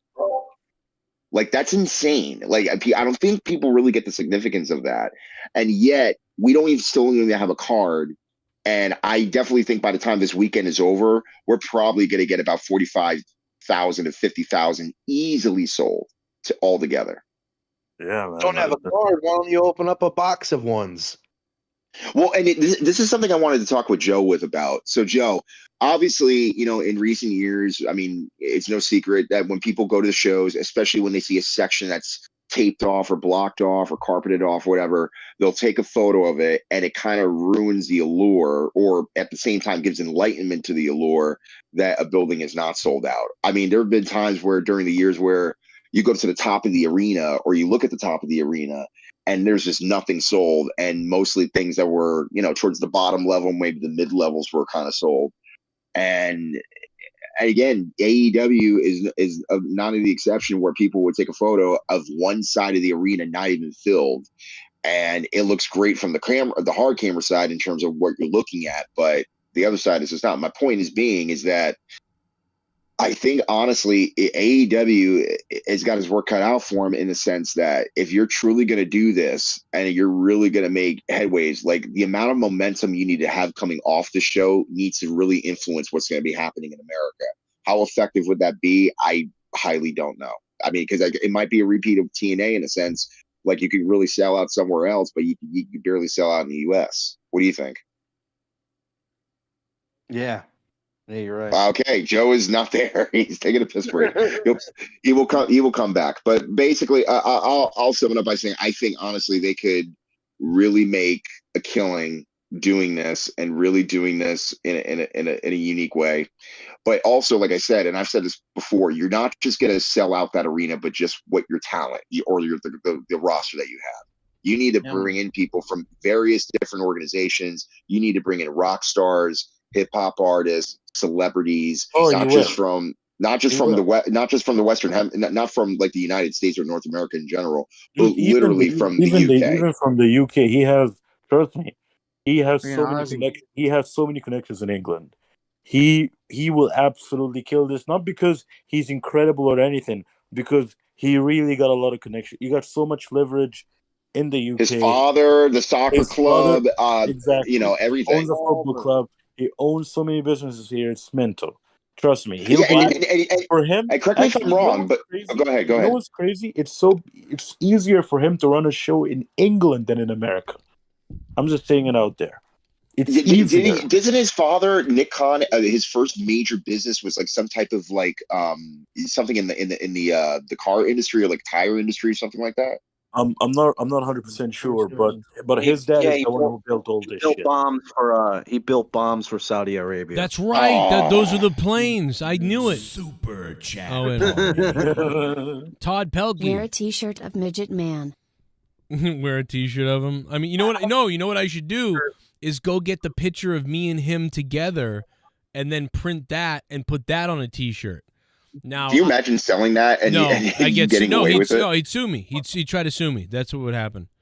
Can we make a t-shirt? Can we make a t-shirt of Nancy Benoit? Would that be like bad? Oh, yeah, that would be not good. I wouldn't do that. Well, technically not, because her sister is technically doing like little photo ops and stuff like that here and there, and I guess she has permission. Yeah, but it'd be family photos. Yeah, but it'd be weird if I did it.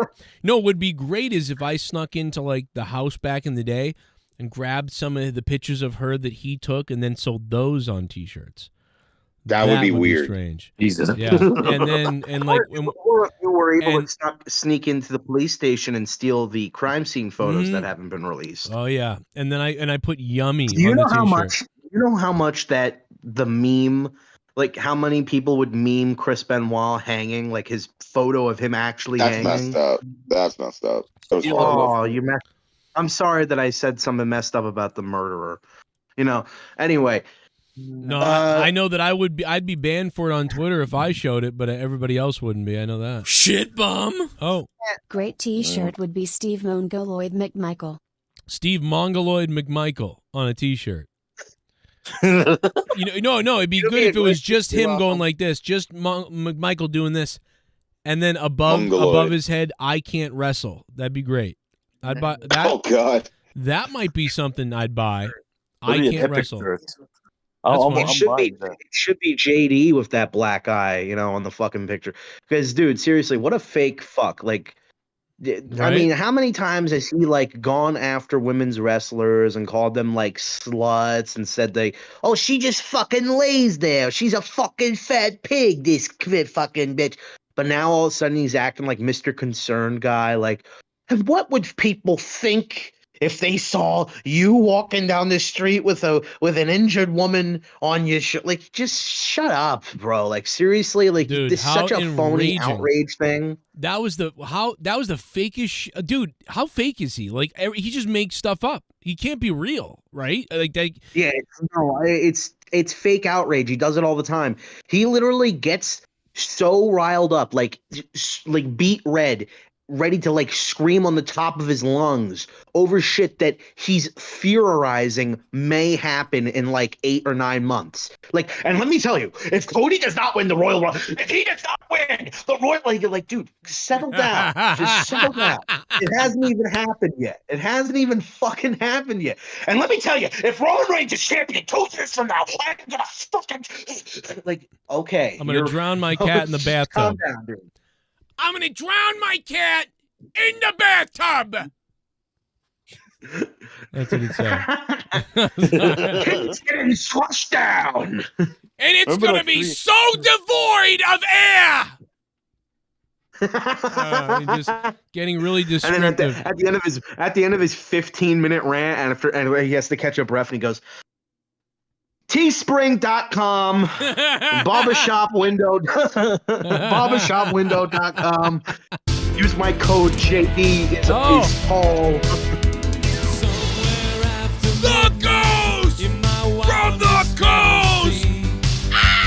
Somewhere just beyond my reach. Someone reaching back for me. Racing on the thunder. Rising with the heat. It's gonna take a Superman to sweep me off my feet. I need a hero. They should perform this at my last match. Till the end of the night. And he's gotta be strong and he's gotta be fast. He's gotta be fresh from the fight. I need a hero. I'm holding out for a hero till the morning light. And he's gotta be sure, he's gotta be soon. He's gotta be larger than life, larger than life. I need a hero. Oh, it's gorging. Hero till the end of the night. The ghost from the The coast. fake outrage is hilarious. There's literally more important things to be mad at than a wrestling T-lol. Yep. There's more important things in the wrestling world itself to be mad at than a T-shirt. I mean, what about the fucking shitty draft? Why don't you save your outrage for that instead of a fucking T-shirt? It's like I'm it's sure he like exploded on it. It's like when you say the N-word so many times on your YouTube channel that you have to go out and get a black co-host. It's almost like that, isn't it? Easy now. No, I'm talking about him. It's like when you build this persona of you going after everybody and saying controversial shit, and then Alexa Bliss tries to cancel you, and then all of a sudden now you're fucking isn't that what White Knight. JD does? Isn't that what JD does when he does the AW review? Oh yeah, you're right. You're right. He got like a black guy from Chicago. He just bullies the shit out of him Yeah. the whole fucking podcast. Jesse or whatever the fuck his name is. Black guy's laughing too, like, you right, Mr. JD. You right. Oh my god, dude, I'm gonna pass out. I What know the I'm fuck? right. I know I'm right. That's why I fucking keep you around. Oh my god, I don't know. I haven't listened to him for real in like years. I don't even know, but that's funny if that's what it's like. No, I don't actually know. I'm the same with you, bro. Yes, I'll just master. randomly see him pop up in my YouTube shorts. Like all of a sudden, I'll see something with him being like, and let me tell you something. If Roman Reigns, if it turns out that he didn't have cancer in 2019, just getting mad over shit that's not worth getting mad about. Like, seriously, bro, calm the fuck down. Basically, he gets a beta. It's all for he gets a content. he gets a beta fat fuck who basically bullies him the whole. You know, it's like if Joe and Jake DeMarco, if Joe just bullies Jake the whole episode, and everything Jake says is like, "Oh fuck you," that's what I believe in. You're wrong. That's what JD does with his co-host on AEW. And instead, Jake was like the color guy, like not color guy. He was like the main guy who would like drive the show, and then Joe would just be like out of nowhere, like, "Yeah, I think Andrade should shove tacos up Zelina Vega's cunt." Like, oh my god, bro. No, but JD on the other hand, this guy would say like, "Oh, I prefer Chicago pizza," and he would be like, "Oh, go fuck you, mother." That's what he was just say, pretty much. You fucking eat a pizza. Let me tell you, you roll the dough, you fucking flatten out your fucking hand, and then you fucking put the cheese, the mozzarella, put the fucking sauce on it. You know what I'd like to do? See this picture of Britt Baker? I want to unzip the rest of that jacket down. That's what I think. Like, I don't think like, man, what would people think of me if I wore this T-shirt? I don't really think about that. I think like, man, I want to unzip that hoodie on that. You know what I really want to see? I want to see an undisputed era bukkake on her face. Yeah. You know what I want to do? I want to buy this T-shirt, pretend I gave her the black eye, and nut on the shirt. You know, you should buy the shirt and ask Adam Cole, Bobby Fish, Roderick Strong, and Kyle to come on it. Yeah, Like the next photo or photo shirt of her is like she's down on her knees, right, and she's looking up, and like all four of the Undisputed Era's cocks are like literally just ejaculating on her face. And then they call it Undisputed Erection. That's the T-shirt. and it's just cocks on her face. That'd be great. I'd watch that. Oh shit, we're getting fucked up. Tonight I'm getting fucked up. Drew Bar.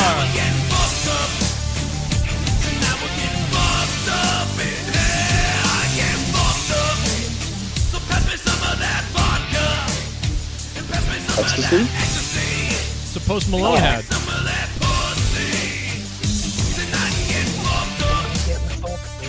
Here is your Brit Baker shirt. Can't wait for mine. Oh, thank you, sir. I think he wants me to buy it now. Drew Bar 100. I'll buy it. Someone said in chat, then Paige would be jealous. Yeah, imagine that. Matter of fact, wait a minute. That's a great point. Let's talk about this real quick. Imagine what the Paige T-shirt looks like.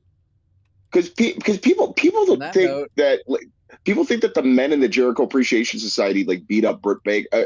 Correct me if I'm wrong. It was Paige and her squad that beat up Brit Baker and they gave her the black eye. Correct? Yeah. Why? So. Whatever, no, because I'm constantly hearing people saying, "Oh, well, if men are doing this to her, blah blah blah." These people don't even watch the product. I don't even know how the hell she got that. They're just making it up. They're all just making it up. People are just making shit up, bro. It's ridiculous. But these are the same guys that are like, dude, I love Rhea because she really looks like she's a threat to the other guys. You know what I mean? Like these dumb fucking wannabe. Not sexist, but they actually come off more sexist with the way they talk. You're so willing to want to fucking have women get pushed and be treated seriously, but then once they start getting a little bit of equality, it's like, well, no, they're little children. You can't put them on a shirt with a bruisey on their face. But here's a better spot for it. So check this out. Rule of thumb. You want to know how women got trained in the wrestling business, or at least the majority of them over time? You know who they trained by? Men. Grown men. Okay, here's a little story for you. Here's a little story for you. So Sherry Martel, when she first started in the business, there's a guy named Butch Moore who was her trainer, right?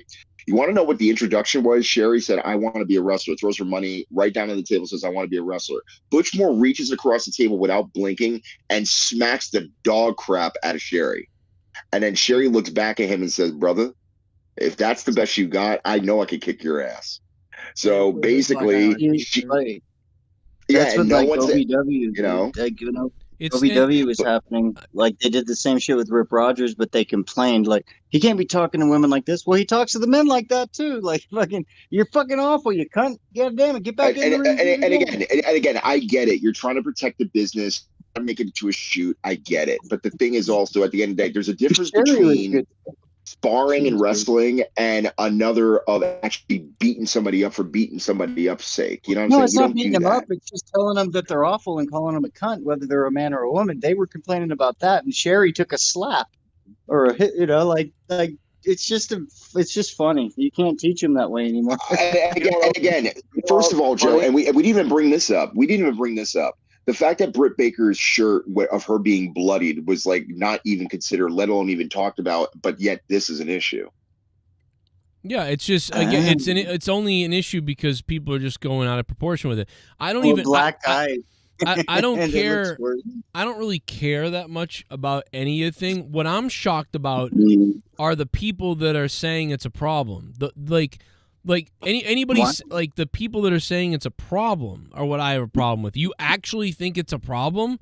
If you think the shirt sucks, that's fine. If you're I wouldn't wear that shirt. They don't really. Okay, but you don't really think it's a problem. Well, I know, but they're saying it is. So they're either fake or goddamn herd. Well, that's what I'm saying. At the end of the day, TK was the one that approved this. Britt Baker did not, even though that she's on the shirt. TK was the person that approved it. So yeah, but I mean, why is it okay for all the men to have shirts like this, and why is it okay when she did the bloody one? It's dude, this was about a storyline too. This was actually kind of a positive, and everybody turned it into a fucking negative. I don't have any. I'm offended by the people that are offended. That's what I'm offended. Women. He's talking about men walking around with them. Sorry. I didn't mean to. No, don't. Go ahead, brother. Well, he's talking about men walking around with a Brit Baker T-shirt. I'm assuming that women would probably want to buy it. Like, you know what I mean? Like, I don't know. Reminds me of my husband. Like, I don't shit, usually see too empowerment. many guys. I don't usually see too many guys walking around with women's wrestling T-shirts. But I could be wrong. You know, Luis Alejandro. there's definitely who? Oh, Luis That's an Alejandro, old that thing. guy. That's an old merchandising thing too. Like they when wrestling was really hot, they knew not to put like faces of people. Like you'd see that at Walmart or something. But WWF knew not to like put that shit because no guy, which was there was girls, a lot of women too, but they don't want to wear a face of another guy or just a face in general. They want to wear a cool shirt that represents like whatever. Put Stone Cold on it. Put whatever. Look at the women back It then. never who would really wanna wear worked. a Moolah t-shirt. Face. Like who likes wearing a fucking shirt with a big ass face on it? Like in this call, anybody? Do you? Well, you know what? Sometimes if you look up on like online and shopping or whatever, and you look up a certain porn image, they do have that porn image for whatever reason. They have like notebook covers of that image. I do apologize, And by the then- way, because Jim Cornette's shirt is a hot seller. That is the one face shirt I will make an exception for. So I'd love to have a Oh my porn God. T-shirt. I can't believe my T-shirts are still on Pro Wrestling Tees. Like, wait, which one? Joe's gonna give himself a plug. No, I it's can't not believe that. my shirt's on Pro Wrestling. I happened to scroll through and I looked through the podcast and I was like, oh my God, my shirts are still there. They're terrible and they're still there. It's funny. Are they? Which ones are these? Like the old The ones, original or fact how old? one that looked like the Daniel Bryan kind of shirt. Oh, the one that I have with the fucking bottle opener. Yeah, Or yeah. No? Well, no, the bottle opener's gone. That was on Teespring. Aw, son of a cock. Yeah, but see, and it's funny. I went to it because you were saying people with their faces on it, and I'm like, well, there's my big face like on this shirt. Well, that one wasn't a bad shirt. I think I know which one you're talking about. That wasn't too bad. No, but that was way back when we didn't even really do T-shirts. But Pro Wrestling Tees was like, hey, put your shirt on our website, and I was like, okay. And then we sold like 18. We sold 18 on Pro Wrestling Tees, like, and then we've sold 100, like I don't know, 180 or something on Teespring. But on Pro Wrestling, I was Tees, gonna it say 18. back in the day, you sold quite a bit of merch. Like I bought the cup, the fucking mug. Yeah, those Lasted were a while. that shit was funny, having a pillow and a mug. Like it was just weird. It was Dude, like, I didn't. Oh yeah, you had a pillow. dude, Did we had somebody a buy pillow. that? Yeah, people bought it. It Who was bought- weird. I don't know. Weirdos Oh bought my it. God. I bet you. Why I was it bet a you know what? Russian I bet shoe? you Coop the comedian bought it and jerked off in the pillow. That's what I bet. I figured a Russian shoe would buy that. Comedian. Why, dude? I was just thinking of Coop the comedian like 2 days ago. Holy fucking shit! Remember that? He said we were all racist and stuff. Oh It was no! like a bunch of Dude, racist. has he said something? Has he said something again? No, I haven't. No, he's that guy. He went crazy though. I know that. He like said we were all racist. That's the only last thing I remember was there was some thing that happened. I don't even remember the details, but Oh, it was yeah. just nuts. What He made said you think of that fucking loser? because of the pillow, because I think that he's one of the people that bought the pillow. Dude, he was so terrible. I remember like his stand up was like a joke. Nobody laughed at it at all. And so because he wasn't getting laughs on the show, he started calling everybody racist. Yeah, just all kinds of things, going after people's wives and stuff. It was just weird. He went like he's a weird person. I don't know. It was very strange. You know, that's strange because normally, you know, people don't usually just randomly go crazy out of nowhere in this community. It's like it's very it's like Yeah, that an never happens. No, I've they never come seen in that. crazy. They start out crazy. Exactly. Yeah. No. They start out crazy and then we No, let they them on. start Yeah, out. they know They you're start out fucking funny, crazy. and then If they go to another level. they start out excited and fun, and then the next thing you know, they're telling people that you're the devil. It's weird. But you have to know that, dude, you're pretty nuts, so you're gonna attract that. That's all that comes here. We're outside my house yesterday. Mhm. I'm gonna fucking kill you. You understand me? Just there- breathing heavily. I will say that Lord Cosmos says people bought the MJF devil shirt and nobody was outraged about that. There actually was some outrage about the devil stuff with MJF. There were some Well, people. it's great because he's got the Jewish deal going on. Like I love Yeah. it. Like He it's all. should have fun. had a menorah coming out of his head. That would have been funny as fuck. Like a Or dude, if he should do a. Well, I don't know what his real beliefs are, but goddamn, you could do some kind of crucifixion thing, but do it subliminally. Don't do it in a way love that's if going to gun- be I would right up love if gun Well, yeah, you hang them on the ropes. stuff. No, oh my God, dude! Remember? Oh my God, Sexy Jesus. There's a wrestler on the Indies. I'm friends with this guy. Oh my God! And dude, so Sexy Jesus. These guys, I've told you guys about this before, but these guys, and somewhere I have the video of this, and I will find it, and you will die. This guy's coming. I'm too sexy for my cross. He's coming to the ring. His name is Hammer Tunis. Is the guy's real name? Hammer Tunis. Sexy Jesus, Hammer Tunis, and Big Bacon Brad Hollister. They're a local wrestling tag team called, oh fuck, what are they called? Oh my God, I can't think. The Closers. They're called the Closers. So the Closers are coming to the ring, right? And when they're coming to the ring, when they get to the ring, Big Bacon gets in the ring, and they're celebrating and all this shit, and they get in the ring. But then Sexy Jesus puts his arms across the top of the ropes, and I'm not paying attention, but he hooks his arms. And then out of nowhere, as the music kicks in a certain way, he just drops off the ring on the outside of the ring, and he's hung in the ropes. And he looks like Jesus, dude. It was...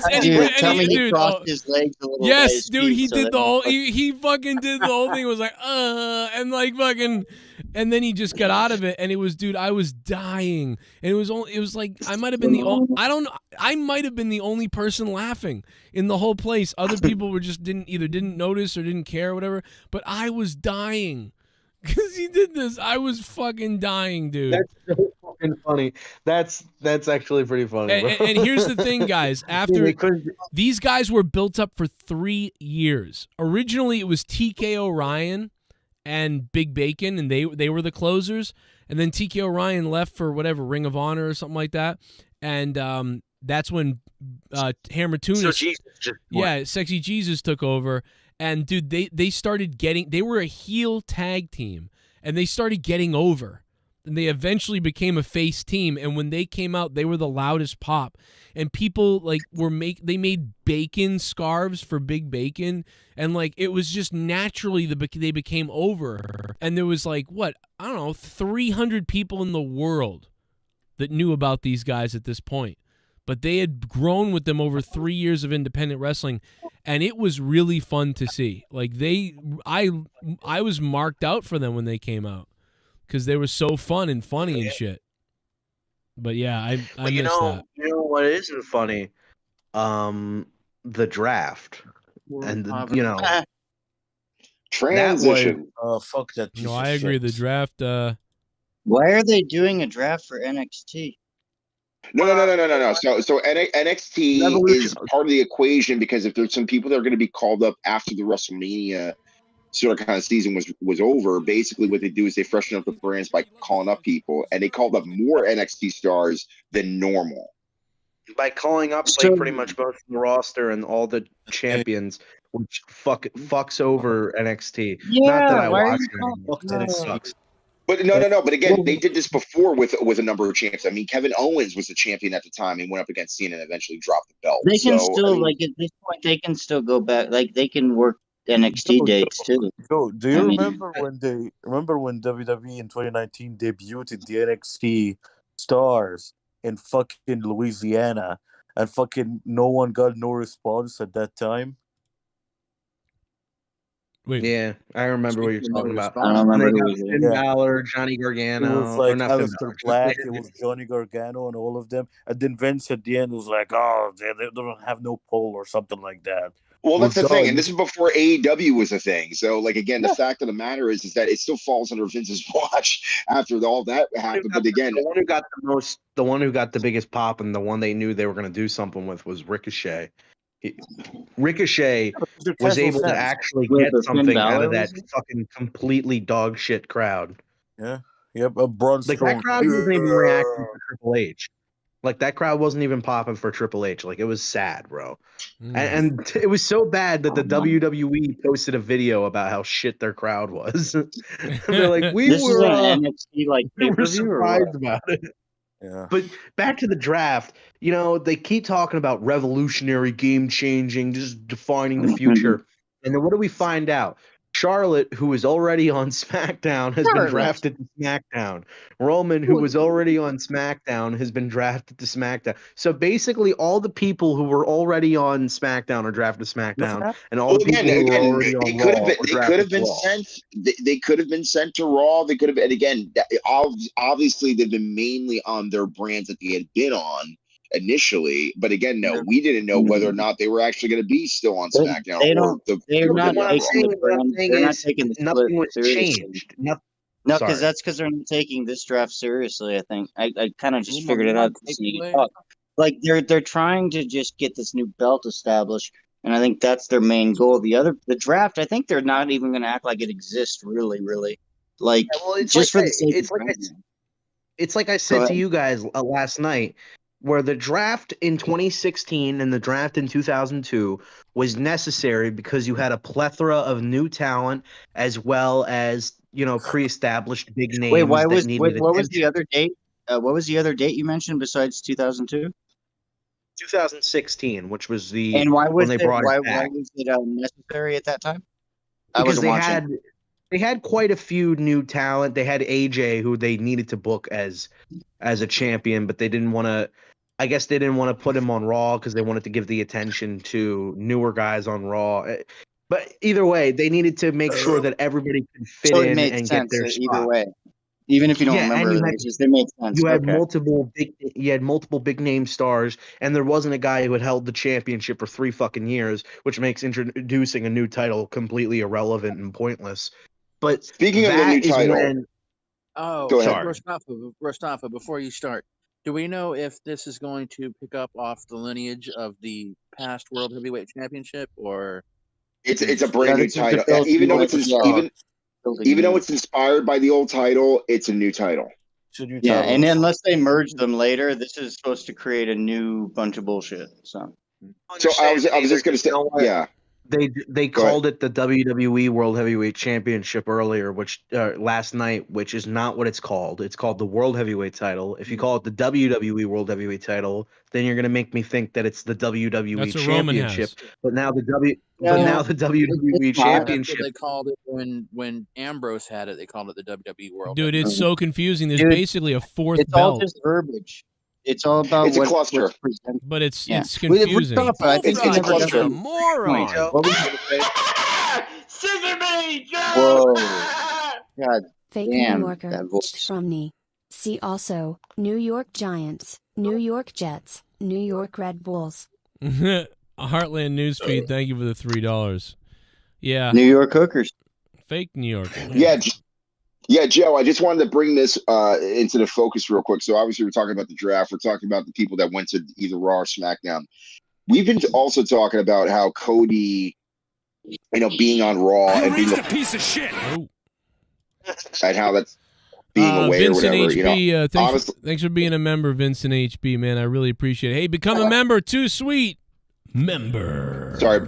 Okay, go ahead, Restop. Sorry about that. I didn't hear it. I'm sorry. I didn't hear the subscription, Mubby. So basically, I did some calculations, and essentially, the rumor mill, as it always going on, everybody's believing that they're trying to get Roman to eclipse Hogan's record. Here's the problem with that. Hogan's record was 1,474 days, right?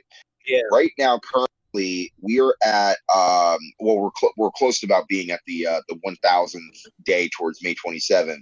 The thing is, if Cody, let's just say on the Sunday, I believe it's April 7th, I believe, of next year, which is supposed to be the Sunday for WrestleMania 40, if that were to be the story that they want to tell, that would mean that most likely it would hit the 1,313th or 14th day of Roman being champion. So he would be shy if he were to drop the belt to Cody of Hogan's record, because if Roman were to sustain being the champion, which would be asinine at this point, going all the way to Hogan's record at this point, he would have to remain champion until September 21st, 2024.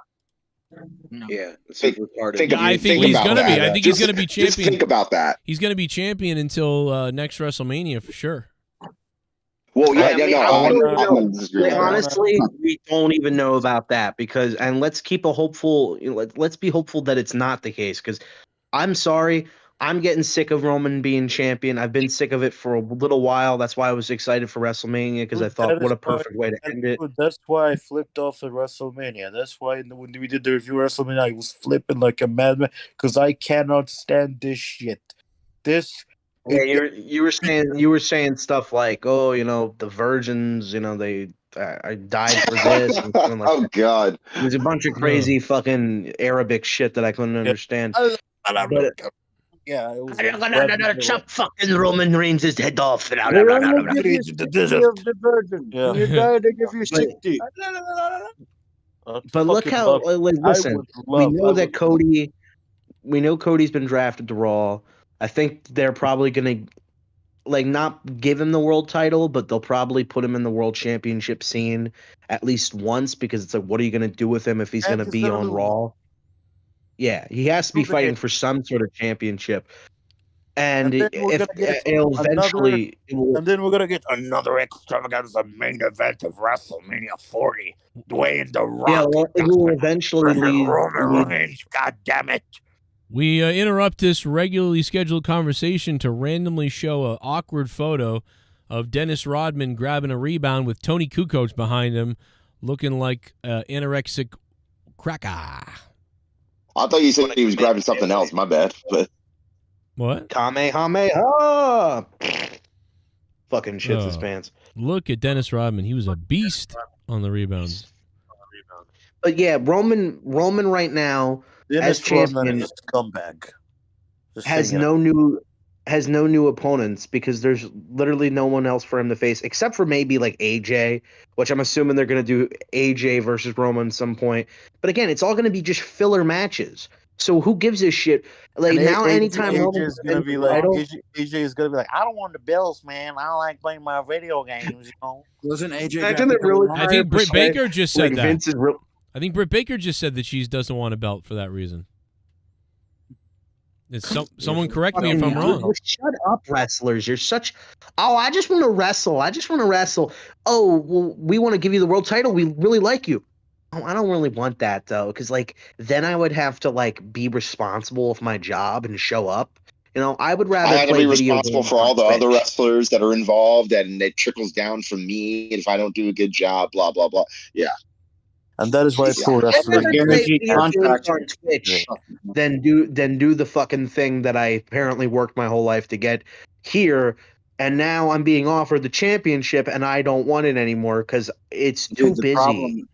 The problem is Fucking the fucking guaranteed contracts. I don't think that, other than merchandising, which doesn't pay much, I don't think they. So you were literally a guy who to make more money. You're guaranteed now, and I don't know how. It's not exactly like it was before, where you in that position you'd make more money. I don't know if that's even an incentive. With AJ makes sense because he was already like a 20-year veteran. You got Brit Baker, who's relatively new, and saying that. That's just retarded, dude. Like, get the fuck out of here. If you don't want to be the champion, get out. Like, I thought, no reason for you to be here. Especially if you say that somewhere. Like, who was it that was complaining about Thunder Rosa on that fucking All Access bullshit? Wasn't she the one complaining, or no? I don't know. What were you gonna say? What were you gonna say, Joe? I'm sorry, Joe.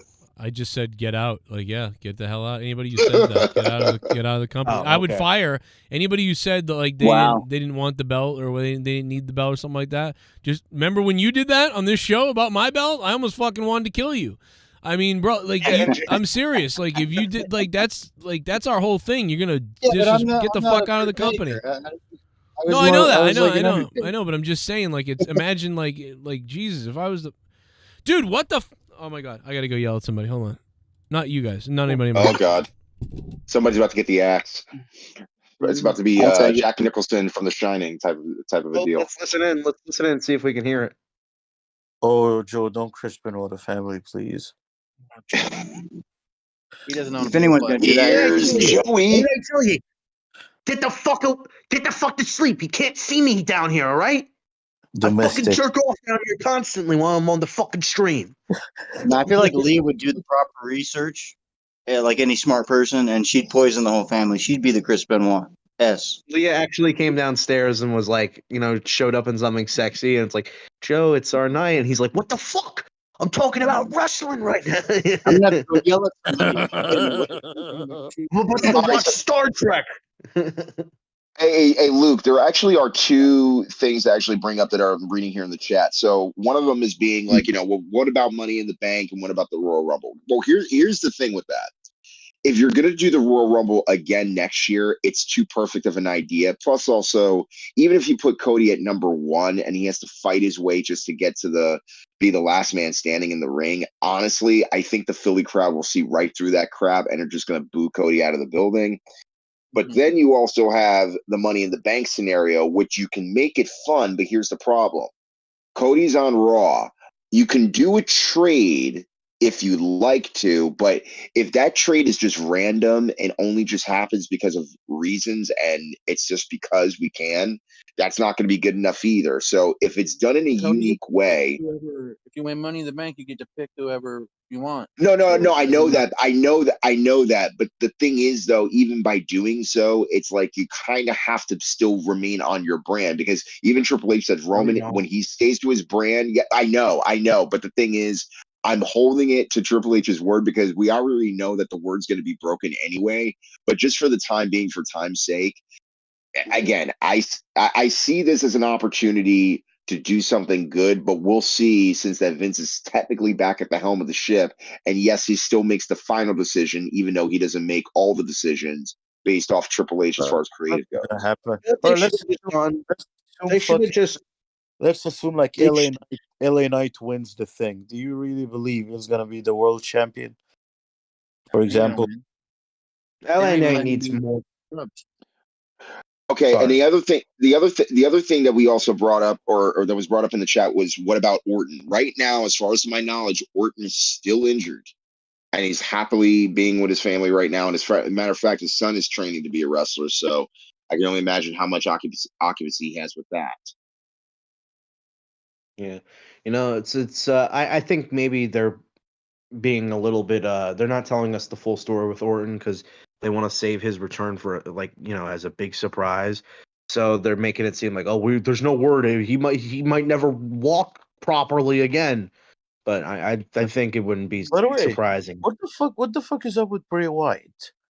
What the fuck is going on with him? Well, they just announced that Bray's got a new writer apparently for him. So let's see where happens with that. Let me tell you something about Bray Wyatt.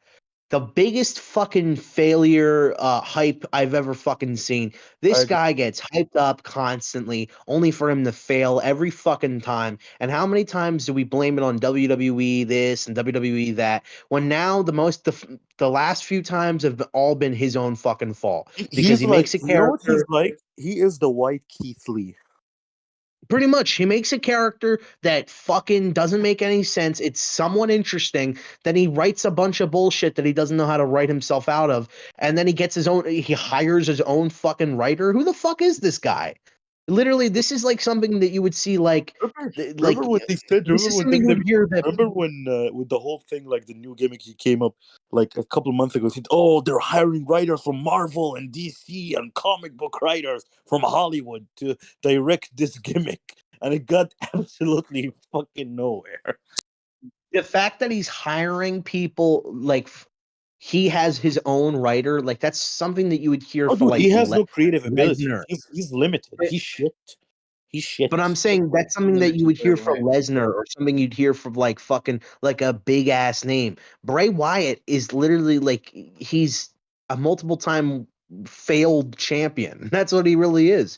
He hasn't done anything that's that significant in his career, besides some pretty decent feuds where he ends up losing and ends up butchering his fucking character. What's funny, his best era, and I'm not gonna say it was the Fiend. It was the era of the old gimmicks when he had the Wyatt family.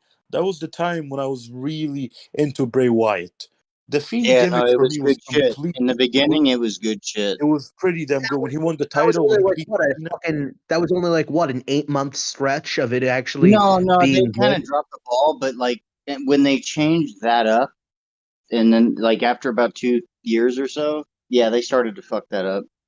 But that was his best Bray Wyatt. That's his point, and I think I agree with that one. That's his best Bray. Yeah.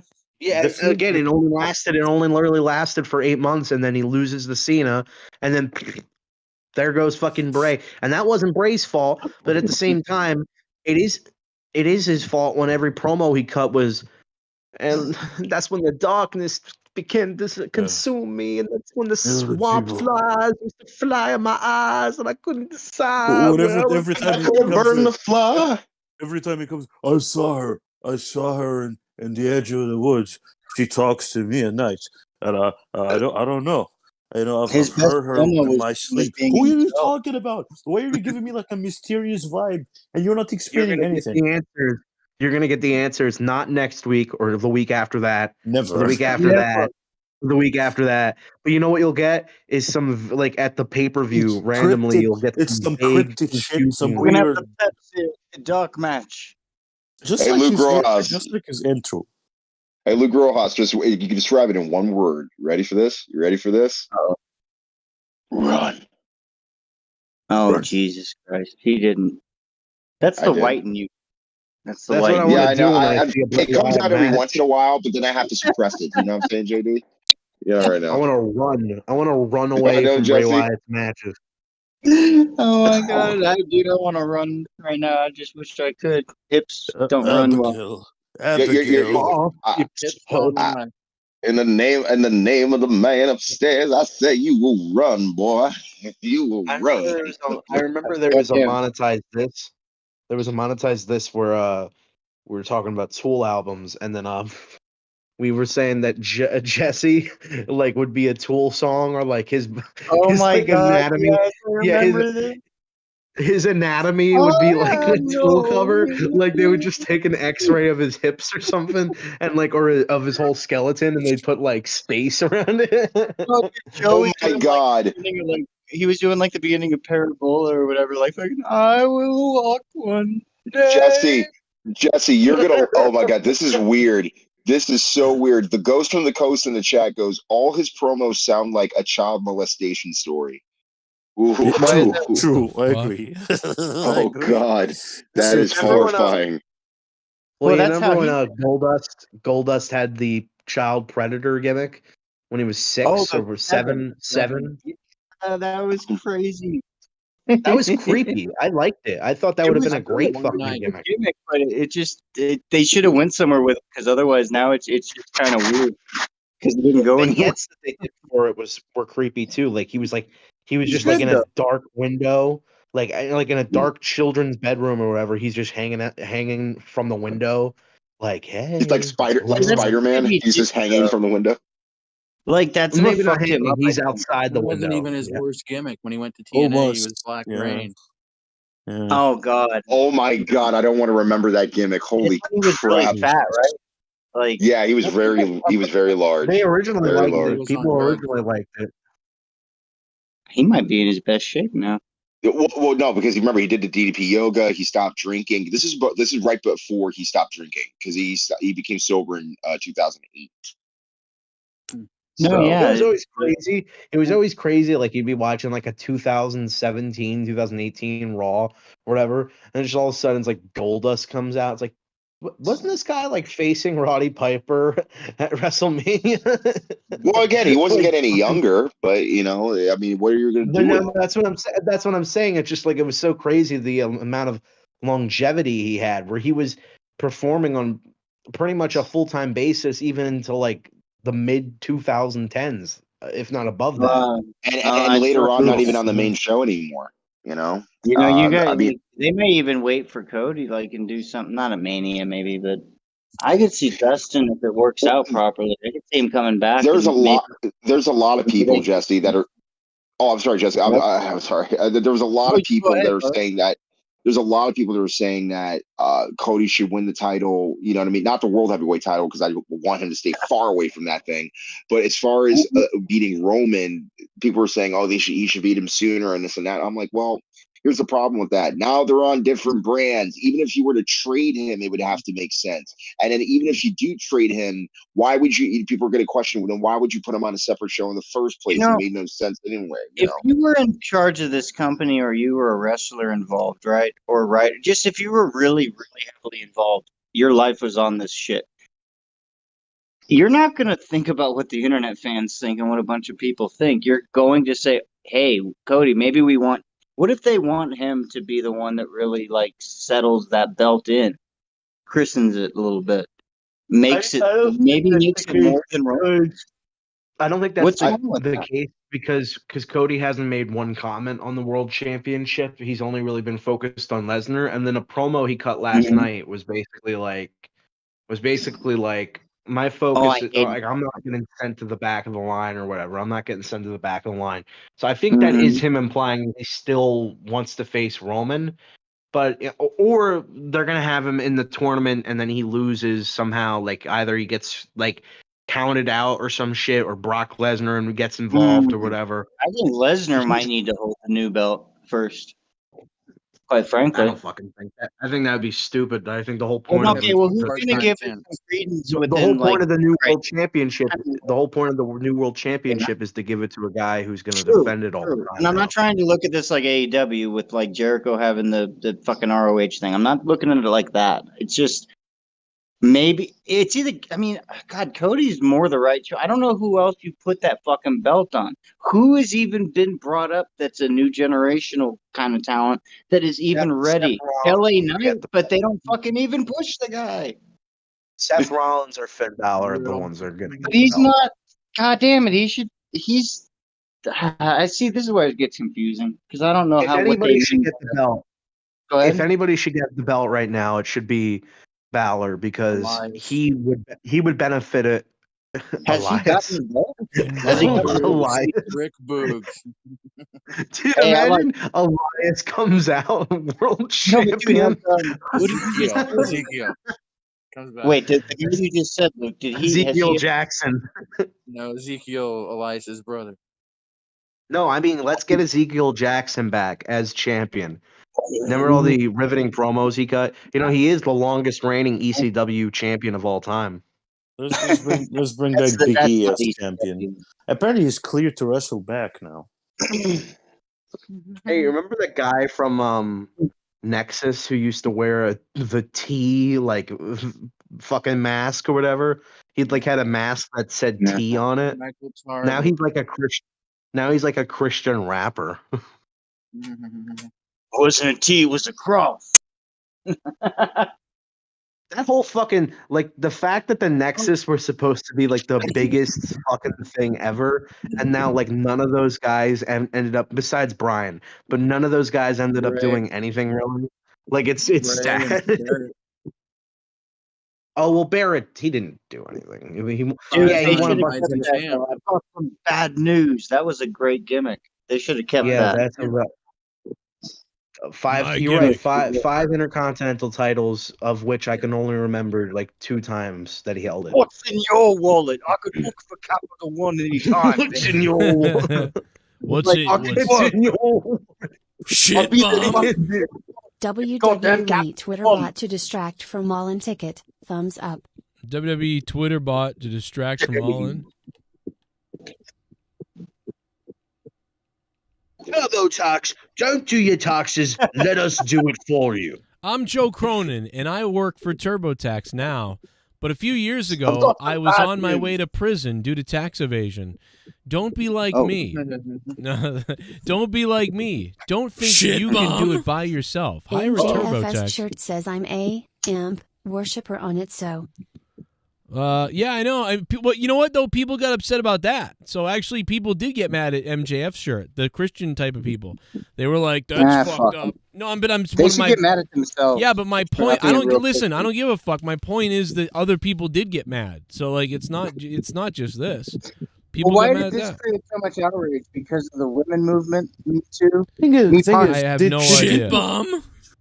Honestly, I hope Roman holds the belt for another 3 years to beat back Lon's record. Seeing wrestling fans cry because they didn't get the ending they waited at Mania is ducking stupid. Let the story play out. He's getting the belt. Right? Broken Lion dropping $5. Dude, if Vince go back in time, he would never have back on the champion for 6 years. I guess. Well, remember, that wasn't Vince's Jr.'s call. That was his father's call. Well, now that Roman didn't lose it, now that Cody didn't win it, it's like fuck it. Like, let him keep it forever now. I don't You care. even talking about broken line? Oh yeah, people who want instant satisfaction. It's like, dude, the guy's been champion for like 3 years. It's like not instant satisfaction to get the titles off of him. Like the people who think that are legitimately like sound like the biggest shield ever. Like they sound like WWE shield. It's all about the story. Dude, they've got a story. Even though constantly I talk about how WWE is shit and Raw sucks and Vince doesn't know what he's doing, I'm going to pretend to support this because other fans like Cody. That's really They what need that a is. world heavyweight title because they're going to this merger within by a year from now. They're going to need something Look at Cody. Cody didn't earn it yet. Cody has to earn it. He didn't earn it, you know? Well, I think, dude, what they need to do is have Cody chase the title for 2.5 years, and then Roman beat him again, and then Cody chases him for another 1.5 years. Cody almost wins it, but Roman shoots him in the face and kills him. And then Honestly, Roman comes in. You ever wonder why your daughter's black? The whole purpose of this program is to know that how badly does Cody want the title. That's essentially what the program is. But as of right now, he's not dusty though. He needs to fucking calm down. I know, and I've said this once. The dusty thing for Cody, because the people who were shitting on Cody they're like, oh, he's bringing up Dusty too much, are now the people being like, Dusty would be crying in proudness of Cody right now of this storyline. It's like, so you're okay with bringing up Dusty when it helps you in an argument and it helps you in a debate. About the same thing Dusty did back in the territory days, where he could do the same. I don't want to see that. I don't want to see the same thing Dusty did. Exactly. Don't repeat the same crap from the 80s. Move on. It's not crap, but it's not like you can do this for 3 years like you could in the 80s. You really could do it in the territories because you didn't go all over the country. Dude, you kill audience by doing this. And don't tell me long-term story because the guy beat everyone. Yeah. The guy beat everyone. It's done. Move on. Who did? Roman. Dude, don't you want to see Roman hold the title for another year where he has a bunch of filler defenses against people that obviously aren't going to beat him? And that's the other thing, too. It's not even just filler defenses. It's the fact he's barely going to defend it. That's the other thing. That's even now. Yeah, so basically he's becoming another Brock Lesnar. Hallelujah. Fucking great. It's so formulaic now. So fucking formulaic with the same shit. The Usos are backstage talking to Paul Heyman. Paul Heyman's on the phone. Our tribal chief says that you won't be able to. He really won't trust you until you both bend over backwards and lick each other's vaginas. And it's like we have to spend a whole fucking week developing that storyline, only for the next week for nothing to happen. And then you wait 7 weeks until Roman shows up and things actually happen, only for something minorly to change. Like, that's the thing that people are getting annoyed by this storyline, is that it's just stalling.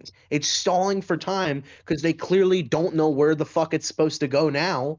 I guess they think that, okay, obviously the bloodline is having a breakup storyline at some point, but I mean, it's clearly no indication that it's going to affect Roman's title reign.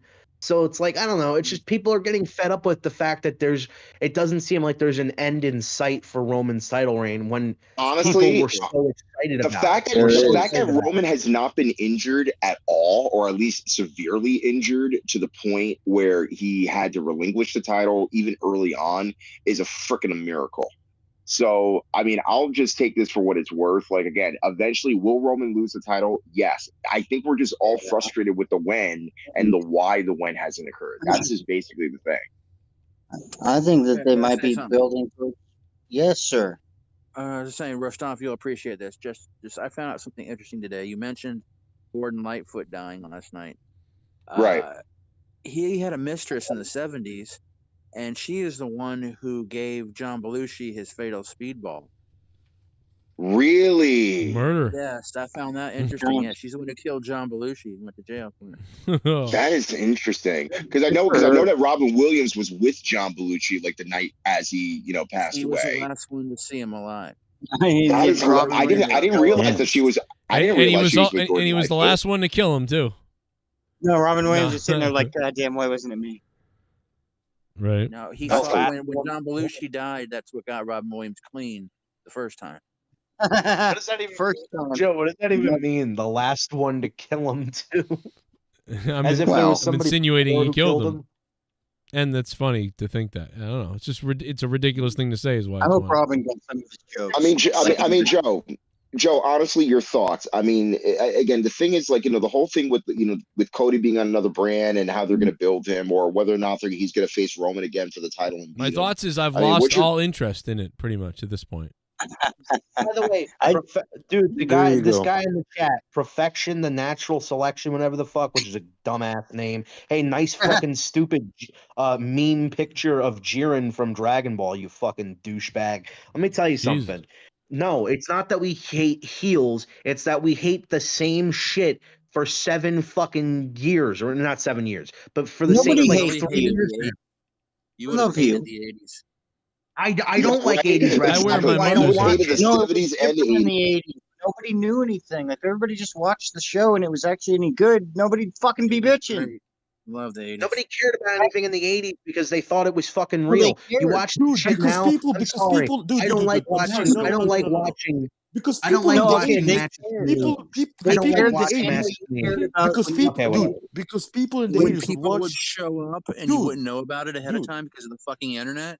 People in the 80s would Cool watch back then. Think dude, about, like, how you felt, Luke, when you were watching the Usos. Literally, Like, everybody, somebody shut up. Literally, one yeah. person at a time. This is driving me fucking nuts. Yeah, huh? I'm good. That was hilarious listening to Omar go because of the like, it was funny. He couldn't get it in. Everybody kept talking. That was great. trying to find my Wow. I was saying because people, night. Still happening. yeah. Yeah, but we love heels. We just don't like repetitive television. That's all. Okay, you Well- say something, Omar. I'm sorry. I didn't mean to cut you off again. No, go on. So I was saying, like, people in the 80s, if you say like storylines weren't great, people, of course, would tune up to anything on TV in the 80s. It's not like TV was 24/7. Anything with motion picture at the time was revolutionary. By the way, holy shit. I don't know how all these people get into this room. I literally closed this room off for like 5 people to be able to be in here, and just somehow everybody gets in here. Like, do the things not work on this? We have 7. Yeah, but I set it to 4 or 5, and like, there's 7 people in here. Like, how does this happen? I don't even know. How many people have clearance? I only you, I think, and maybe Garguts. Garguts left, so there you go. We're back to normal. Rest in peace, Well, Garguts. he We wasn't. miss you. He didn't matter. He wasn't talking, so it didn't. He wasn't. You know, it was just weird. Yeah, I Mr. tried. Pico, I like that picture of me. I think that's one of the more flattering ones you've put up of me. Now post one of his I'm gonna dick. Change that then. You could put 4 of his dicks in the one photo. Ooh. Hey, Mr. Pico, why don't you put a picture of yourself up? Oh, wait, that'd be the biggest joke of them all. Hey, he's You got and to your find. You and your bottle of whiskey. Imagine that. Wait. Garguts has resurrected from the dead. Oh shit! Oh yeah. Again? He's probably like. I just wanted to like say like, yo, hey, what's like going on and shit. Oh my god. Hey, apparently not. It was like an evil laugh. Yeah, Garguts is gonna get shot out there one night. Well, if that was going to happen, my God, I would have probably seen it on like live. That's what I all mean. the We're time gonna I've see spent it live one day. Is what's gonna happen.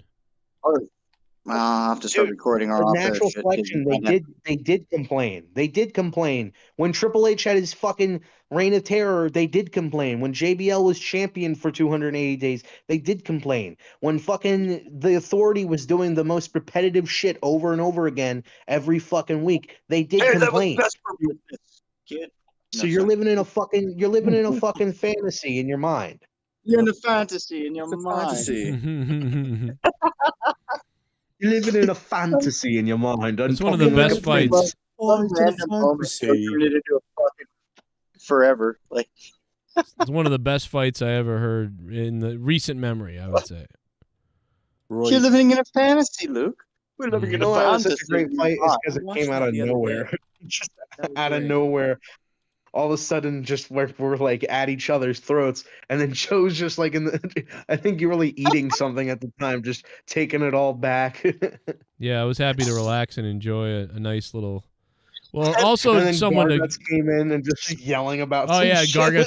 Garguts was like, let me make this about me. I remember that. And sophisticated. I got a lawyer. And we even though they had a psycho Here it is. destroyed Garguts that I went near him. It was insane. And then he died a few days later. And I was like, Ask Dave about his dad. Ask him about how his dad's doing. You should have fed a McDonald's. I don't know. I know Dave's dad probably molested him just like mine did. So, you know, we kind of have that in common. That's probably true. Well, that sounds like a fantasy that you have in your mind because you want to justify the molestation that you. This sounds like a fantasy you have in your mind. I'm talking like a prince now, so that must mean what I'm saying. Even though I had a psycho freak out, even though I had a psycho freak out 2 seconds ago over a wrestling opinion, yes, it must be it. Even though I brought up your father because you had a wrestling opinion, I'm going to act like I'm cordial and sophisticated. I gotta lower your volume. It's fucking terrible. I had to lower my volume when you. That was great. I love that you stood up to that. Dude, I remember Luke just kept going like, I'm going to just talk like a fucking robot now. Yeah. Well, that's the thing that beat Dave, and that was a great point. point. You can tell Dave's cornered when his only response is like, "You're being too loud." Yeah, he always. If you ever, by the way, if you ever get in an argument with him, you'll notice he will start going very quiet like that, so he can do that. He'll go, "Yeah," and you know what? And then he'll be like, "Well, I'm certainly not going to yell like you." No, he's the one who initiated it. He's the one who started yelling at me. Yes, no, he's like a hockey person, like a rat in a hockey game. He'll slash you in the back of your legs. And then when you turn around and you start trying to fight, he's like, "What's going on? What are you doing? Why are you mad? Referee, what's going on?" No, that's brilliant though. But you're right. Yeah, remember when I had a big fight with him when we had the really big fight one time, and it was like he was like, well, "You're screaming and yelling," and it was just like, dude, he just. I will eat you up and spit you out, baby bird style. And if he gets in a fight with him, we know what he does. It's the other thing. It's really weird. Oh my god, that might have been his biggest loss ever. Like that really was him at his most desperate. And there's, and I'm of course, if you confront him on that, he's like, well, I was just stating facts of what he was. So it was a great fight. Old intro back. The old intro. Which old intro do we need back? This country. Oh my sucks. god, Bioside sucks. I don't know if you remember that one or not, but yeah. Yeah, I do remember that one. That was the audio intro, right? Yeah. If I think it sucks, I'll tell you. I wonder where that is. I wonder if I could find it. I might have it. I don't know. Generic rock beat number 7 playing over it. I'm about to say, all you got to do is look up an old episode from like the 200s or something like that, and it'll come up. Yep. 200. That's all you got to do. It's not old. He sailed away for the 14th time, Vincent. If people say the 200s, I think about like 2000 WWE. I'm like, that's not old. No. Yeah, he does talk to me on Twitter. We do talk. He talks to me on Twitter and stuff. But he did sail away, I think, for like the 14th time. He said that, I think, recently. Oh, did he? Yeah, he said that recently. I think he said that. I forget I don't remember. But I talked to him the other day. He's for a minute. You know who I was talking about? I was talking to Leah about JB the other day. I was like, hey, how you guys? And I guess they don't even play because everybody's so busy everywhere. But yeah, D Moon was at WrestleMania. Someone mentioned him earlier.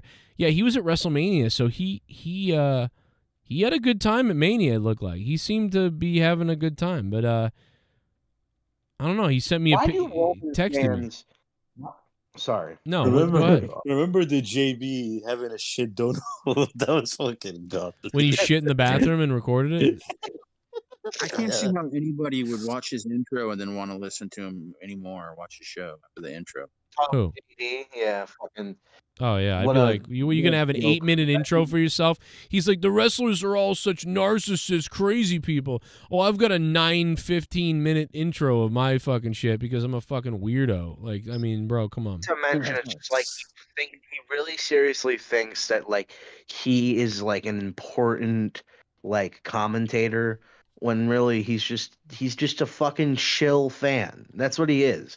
He comes off having this arrogance as if like, oh, I'm on the precipice of information. I am the expert here.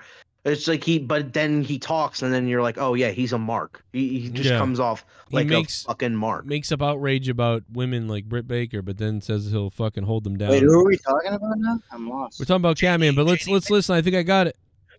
Oh. Oh, is this it? Oh, the fucking car intro. Now I got you. Oh no, it's just that one. Period. Let me see if I can find it. From When Jake started leaving the You know, show. when you drive that car, it's not safe when you Oh, take this is 2020. This one. Sonny ought to drive it with him. It was You 2019. listen Joe. to the Meant to 2019. Podcast. Oh, that's the meant to offend one. Pumpkin, pussy. Over 50 million views. Is it this one? To the Joe Cronin Yes, Show. that's the one. Cronin Show. The Joe Cronin Show. I hope you hang your mother. Oh, This country sucks. This place That's the one. CNN masturbated. masturbated.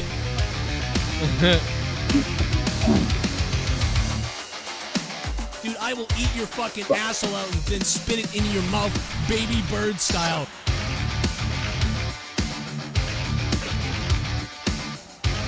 Who wants to go? Call the show. I'll fuck your ass.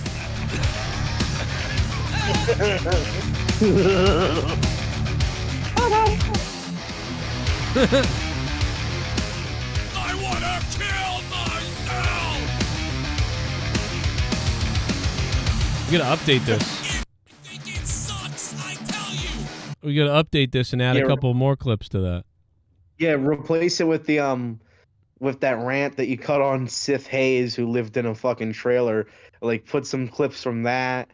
Put some clips that of you. was the best, man. If I think Put it some clip- sucks, I tell you. Put the clip where you're like, I'm gonna suck a black dick in front of the Chinese family. Yeah, put that out there. No, I That was- listen. I have dude, no problem I with cracked up people. so hard to that. I Yeah. cracked up so hard to that the other day because the way that you were looking in the camera, like beat red and tense, like serious, like I'm gonna suck a black guy's dick in front of a China family. We're all the same. We all come creamy white. Creamy white milk. Dude, what the But fuck? I like that he's like, yeah, that we're all the same. So as We if all like this is come- him trying to teach people like about Yes. equality. Like we're all the same. We're all friends. I Look, love, like, I'm sucking a at the black at the man's end of at the end of that stream, he was like, "Don't you want to play with the balls of a freaking lion? Don't you? Don't you want to play with the balls of a freaking lion right now?" You sounded like Flair right there. Don't you want to play with the balls of a freaking lion?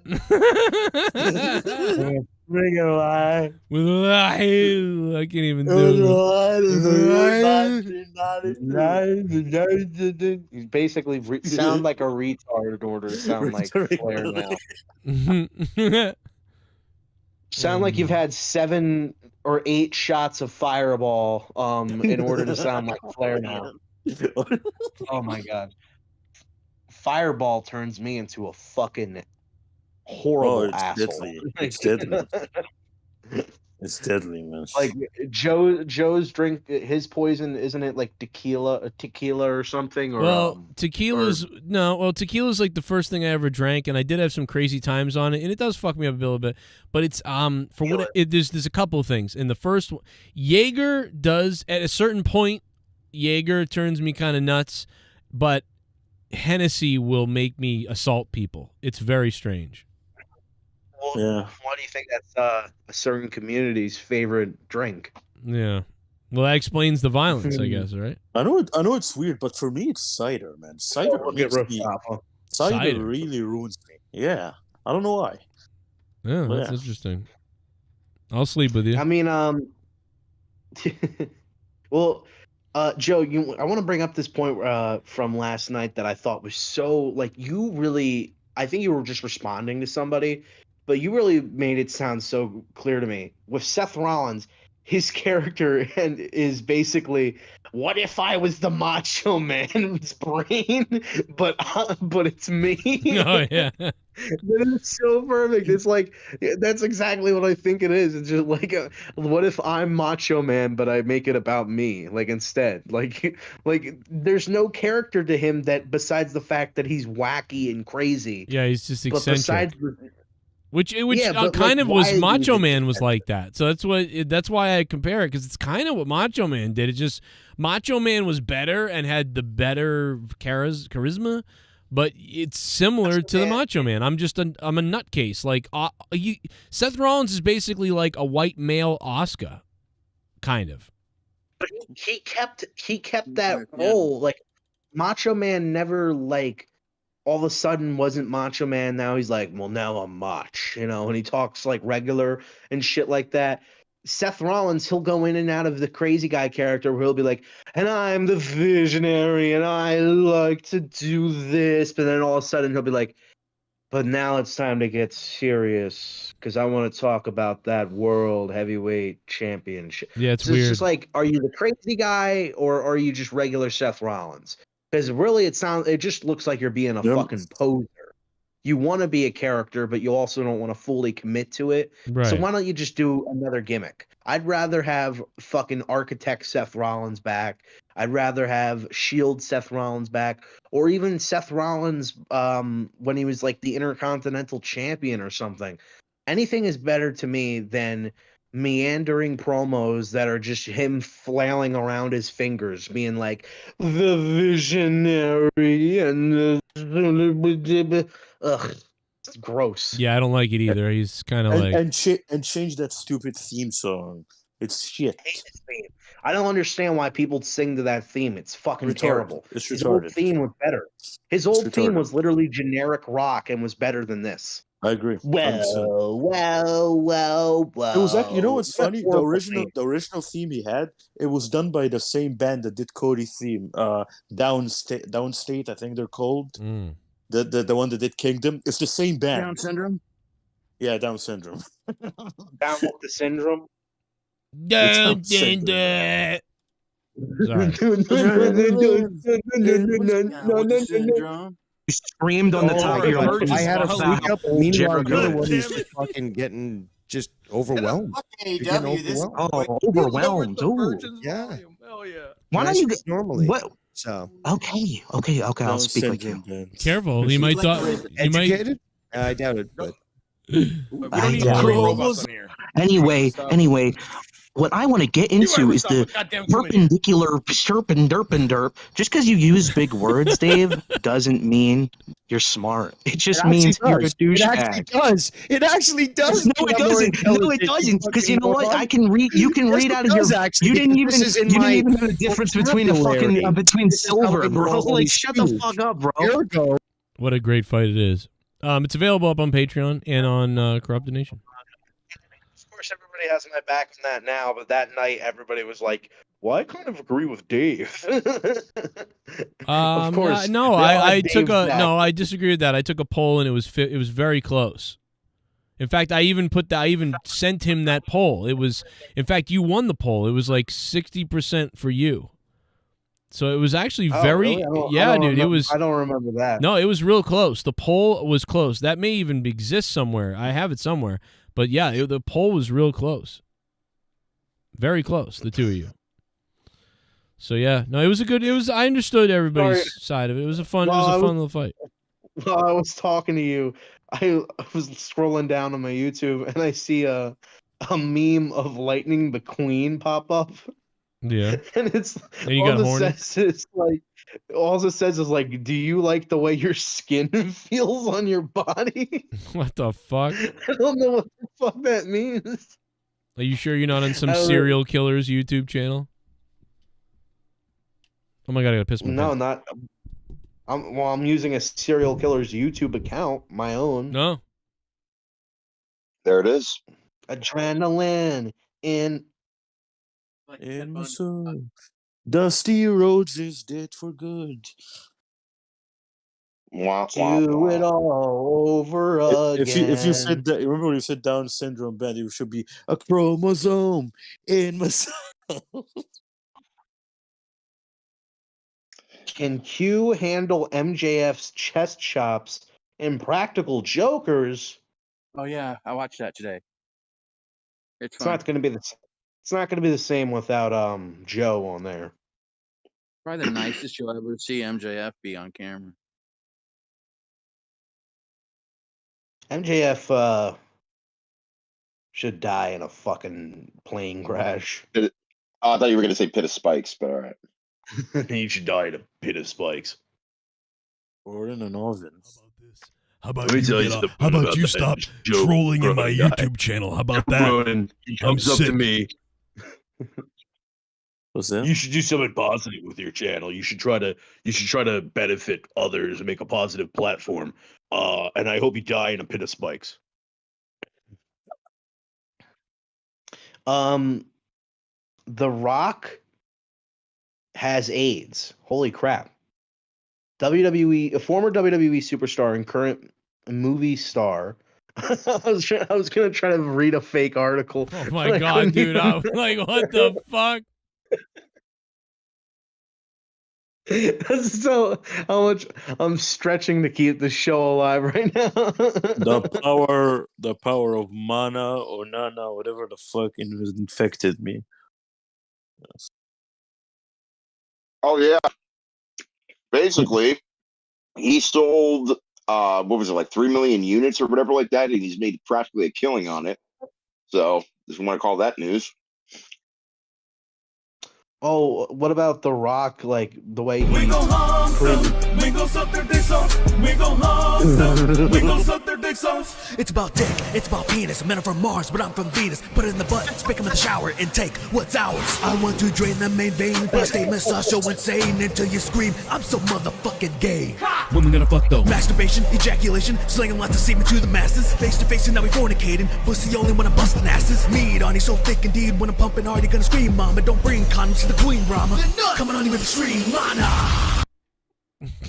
This sounds like Joe singing it. You got to play that again. That was hilarious. It's about pride. It's about power. It's about. We gon' suck their dicks off. Dude, that's the funniest part. Is the beginning. We go hump them. We gon' hump. It's like. It's like the most grimy is like trying to attempt to do Gangsta's Paradise and except this is actually working.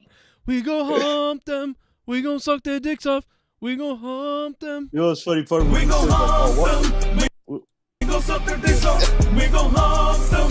We gon' suck their dicks off. Why is this not a donation? Yeah, it should be a donor, 100%.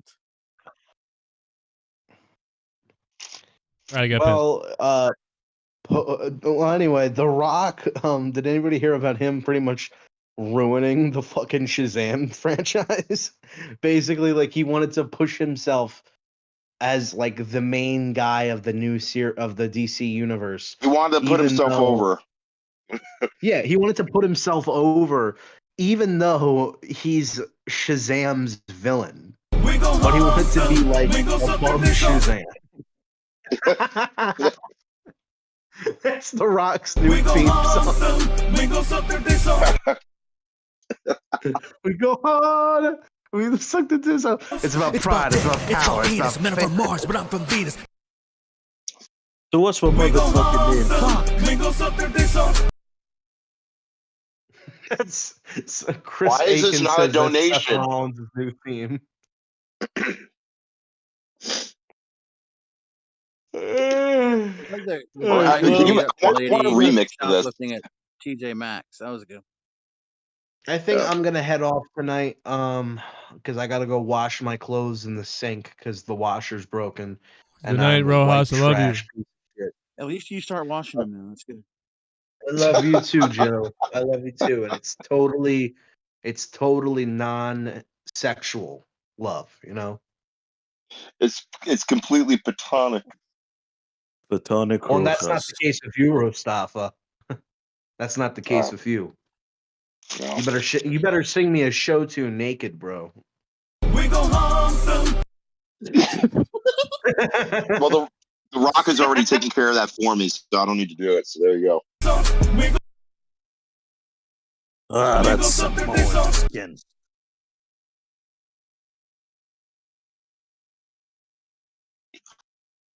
This is a drive, this is our power. We stay hungry, we devour, right?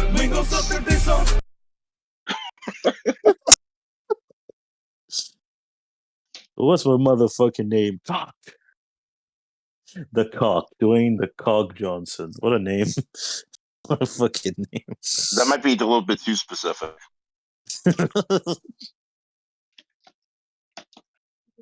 But keep singing it. Oh my gosh! But at any rate, so yeah, I honestly, a lot of news coming out of a lot of news coming out of the wrestling world today.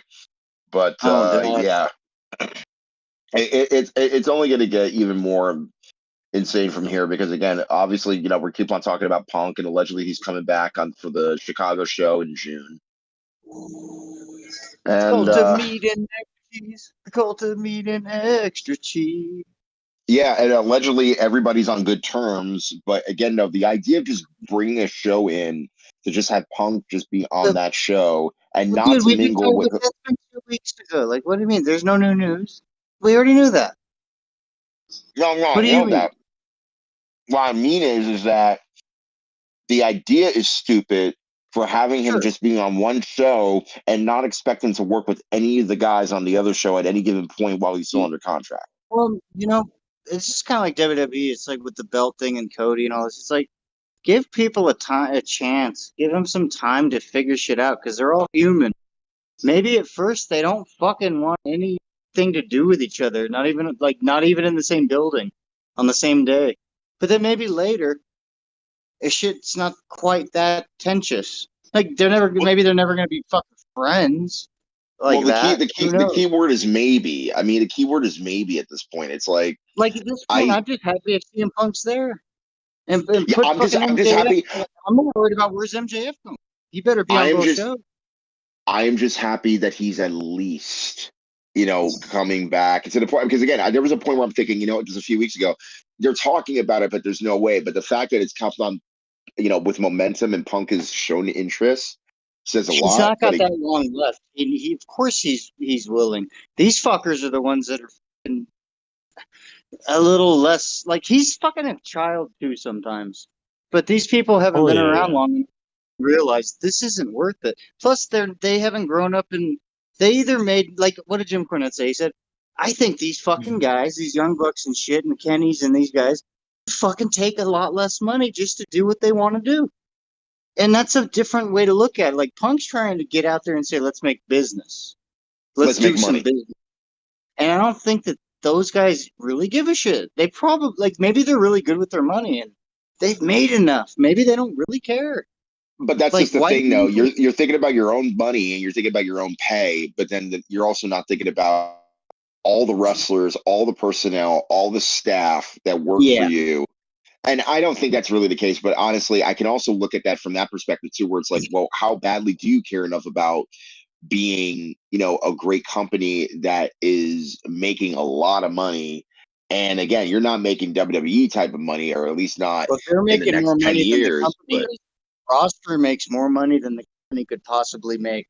That's the part that I think is fucking this up. They're making more money than that company's. He's not making money on this. Not really. Like, there's no fucking. Yeah, I mean, again, it's still one of those cases where it's like, again, what's AEW going to be looking like 5 years financially down the road? He might never run out of money. That's fine, but like it fucks with the mindset of these people. Like, if you're not fighting for something, well, then you're gonna just fight your coworker. Like, you have to. Well, not only that, yeah. There's got to be one direction. Yeah, for the whole company. Fuck it, do 3 different shows. I don't care. That's great, but like, do it right. Like, do it. I don't understand, but honestly, I don't care. I'm just.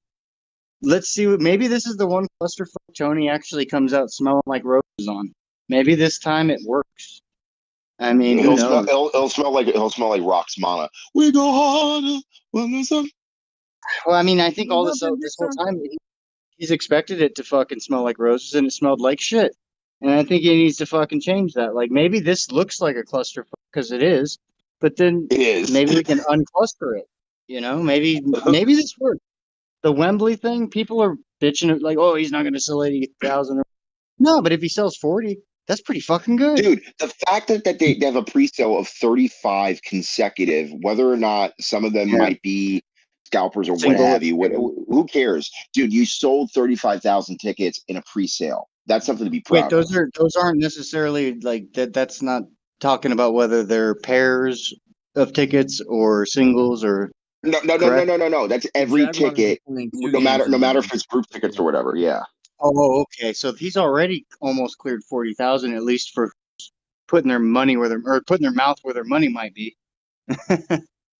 So okay. 2 games in London this year. The Jaguars are. Dude, they don't get things like this much. Like, what's the last event of wrestling caliber came to anywhere around there, but especially Wembley? Like, when's the last time? I'll be together. I mean, sorry, SummerSlam. O2 Arena is pretty popular. I would. Yeah, the O2 Arena fits about 20,000, I think, right, Omar? Yeah. Yeah, that's nice. 20,000 Nice for looking. O2. That's where the UFC pay-per-view happened. Oh, at the O2. So nothing like Wembley as far as no, but the last biggest wrestling event that happened in England, not Wales, I'm not counting Cardiff, was SummerSlam '92, which was 80,000. Oh no, yeah, that's what I'm thinking. The thing is, and SummerSlam '92 outdrew Clash of the Castle. Yeah. Wait, were they both at the same place? I didn't watch. No. Clash of the Castle is Cardiff, Principality Stadium, which is way How less. big do they hold? It's like 40,000, I believe, something like that. Oh, well then of course the Wembley outsold. Oh, Wembley, dude, Wembley. 80,000 people or something. Wembley in less important concerts and less sports game can sell out to 80,000, and it happens all the time. Oh, you know what I heard recently? Maybe it was even here. I don't even know where I heard. They'll be fine. AEW will be fine, like ticket wise. They'll be fine. Have you guys looked at the seating chart? Because I've heard that the seating chart is blocking about % of fucking place. Well, no. But Jesse, that's just the thing. It's like for right now, things are going to be tarped off actually until they release more tickets. They're really that's how it normally goes. anyway. I mean, you want it to look good. You really want to just be realistic. You're not going to sell it more than 50 if you're lucky. I mean, again, like I said, they have various ways and means that they can really up the ante as far as more ticket sales. But again, it's not just going to be on your AEW roster alone. You're going to need other rosters from around the world. You're going to need celebrities. You're going to need different types of artists or whatever in order to really get that influence. Like Mania in a weird way. Like they're going to draw. Dude, I can guarantee you they will draw minimum 65. Minimum. I would love to see that, dude. I can guarantee. I'm gonna say 55 just as the highest for me, only because if they were to go 60, I would still be happy. But again, no, it's like I'm not gonna like count my chickens before they're hatched because again, we're gonna know by Sunday or Monday rather. Yeah. Like as far as like, well, dude, look at Mania. That was. What they Dude, said was wrong. I'm getting tickets. I'm getting tickets after tomorrow. The fucking pre-sale got sold out fucking pretty damn quick. It was like a few hours or something, I think. It was right? a few or hours. maybe even so less. I'm waiting until after tomorrow to get my ticket. So if they're smart, they'll do another pre-sale thing. And do they have like an no. So after tomorrow will be like the sellout will start. Like they will start selling tickets after tomorrow. Not the pre-sale. The sale will be after tomorrow. Well, see, pre-sale is where you're going to sell this bitch out because you want to get it filled. Pre-sale is already done. Now the pre-sale's done. No, wait. So is that like is that just a pre-sale thing where you get there in time, or is that like an AEW fan? No. It's a pre-sale like any event, Jesse. Like any event, they'll do a pre-sale, right? So you basically, after there's already the like I usually do shit where it's a fan club thing where I get it 4 days earlier than the regular pre-sale. That's Right. But it depends on the company and also depends on the arena. That's what it depends on. But in this case scenario, we're just specifically talking about the pre-sale, the actual pre-sale, and the aftermath of the actual sale of the day of. How are these prices? Have you guys looked any of that up? Or? Yeah, they've been out. They've been out since it was announced. So basically, the front row in America, and I'm only speaking from American dollars, is 627, I believe, front row. On the floor, and then going up, and then the cheapest ticket I think in US dollars is about 25-20ish. For me, it's dude, 300. this is gonna be so cheap. They might fill this. £350, so I'm buying that, man. Yeah. Dude, but Jesse, holy shit. but Jesse, you also got to understand too that again, that besides, even if there are scalpers, even off maybe certain sections where it does look like it's filled in this and that, at the end of the day, you still have to understand that buying the tickets and actually being a fan is the focus here, and we can't lose focus on the fact that yes, there are still people who are saying that. I understand that. That's why I was bringing up the fan club thing, because I think that they would actually fill it better and make your fans the ones that are your main people. Give them the first ins before you give anyone in the public the chance. Well, again, there are people, from what I understand, from America that are going to be traveling and going to see the show live from from North America. So, and that's not just including the United States; it's also including Canada. I can only imagine Mexico. I paid $500-$600. Like, granted, this wasn't from WWE or Ticketmaster on a pre-sale. This is from like a scalper deal, which I didn't care. So I paid like $500 for a front row seat at goddamn house show, which was better than any other shit. But $600 is fucking solid, dude. If I was around there, I would get 2 tickets just on principle. So check this out. So Chris KANE in the chat basically says travel is going to be expensive. Well, first of all, yes, if you're living in America or you're living outside of the US that's near the UK or at least near Wembley, yes, it can be. It can be. As far as like, I know for a fact, normally from America, the average ticket, even if you were to get something like 2 or 3 months in advance just to go to England, it's like $600 to $800 solid. So basically, you're paying for a front. You're paying for a front row ticket, and that's just the economy. We're not talking about they didn't first even class. give us how long. When did they announce this? They gave us maybe 5-6 months, right? April, I think that they announced it, right? So this is like 5 months of prep, or March, or maybe even late March, so we don't even get 6 months to get a better ticket. We just got to get what we can get because they didn't announce this till recently. So the cheapest place to fly from America to England is Boston. That is the cheapest one. Because it's it's actually one of the least distance. Yeah. There's a quote in the chat by Chris KANE again. I'm sleeping at Stonehenge. I hope you do actually, and I hope aliens come. That'd be so dope. Holy shit, dude! Stonehenge. Can you imagine sleeping at Stonehenge? I fucking would mix up Omas with Stonehenge. I'm back, Luke, by the way. You're back. Just for a second, I wanted to make a comment because I was listening back and we were talking about JD. The funny fucking thing is he's getting all mad about this t-shirt. He's the same guy that made a Ghostbusters t-shirt with Jinder Mahal on it as the ghost. And so it looked like he was saying like he doesn't like Muslim people. Like, does anybody remember that fucking horrible t-shirt that JD made? It was like it was like a Ghostbusters logo, but with Jinder Mahal as the ghost. But it looked like a cartoony fucking Muslim stereotype photo. So it almost looked like he's feeding the horse shit because he honestly would probably make the same kind of jokes if it was on different terms. No, I'm just saying. No, I was thinking about that, and I was like, dude, I almost forgot about that whole thing. But yeah, I remember he got called a bunch of flack for that shit. So maybe this is him trying to backpedal and being like, not backpedal, but sort of like deflect. Don't worry about my shirt. Don't worry about my fucking shirt. But What about if this? if anybody can find that shirt, look up that Oh, fucking God. Jinder Mahal shirt that he made. It's like the most just like, how do you not realize what that shirt looks like? You You get like fucking 6 idiot. fighters and you have them burn it, and they like put it on a pole, and they all hoist it up together, and then you take a picture. Well, anyway, that's all I wanted to say. I'm gonna get off now. It's a dirty joke for you military people and I had firefighters. I had to come back and and talk about that dumb shirt. All right. Goddamn, get out of the bathtub. Get out of the bathtub, you retard. There it is. Fucking Luke, I love him. You fucking cat.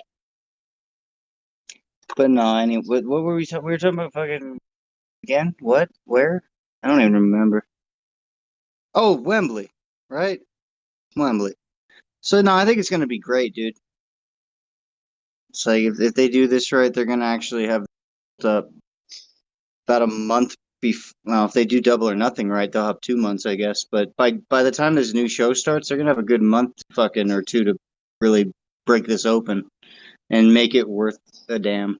So we'll see. Yeah, I think it will all depend more, especially after, because don't forget we're still getting double or nothing, and we're still getting Forbidden Door. So if these Have you two guys heard about pay-per-view All Out? We're getting an All Out, and or All are Out they just after, replacing it? yeah, but All In and All Out will happen a week different from each other. Oh, so they are doing the All Out a week later. Okay, Yeah, I wasn't sure. so it's Okay. like a Mania Night 2, which is Wow, crazy. they're doing the fucking. They're going He's going mental, for, man. he's He's going like, for fuck broke. these. But the thing is, pre-sale, like before the event, we're getting 2 main pay-per-views. We're getting Double or Right. Nothing, which is happening Wait, in a couple is of Forbidden weeks. Door? I'm gonna be honest. I haven't seen one, but it always seemed like almost like an in your house, like It was whatever. I found the Jinder Mahal shirt. I sent a picture the to Joe's first Twitter. Oh shit! It's nice. It's We'll have to great. remind It's cool. Joe. yeah, the first Forbidden Door was so good. I put it in It my was so avatar. fucking good. Well, what about the last one, like in It's 2022? the first one. Yeah, that was Oh, the that first was one. the first. Yeah, Okay. it was basically New Japan and AEW merging them together. So did they it's end up gonna doing shit? Is that where Takeshita came or Takeshita came from? yeah, Tanahashi versus John Moxley. Well, no, but like I like Takeshita, dude. I think he's great. Like, where'd he come from, the little bastard? I'm not sure. Takeshita, you know. Yeah. Rostofo, you know his background or?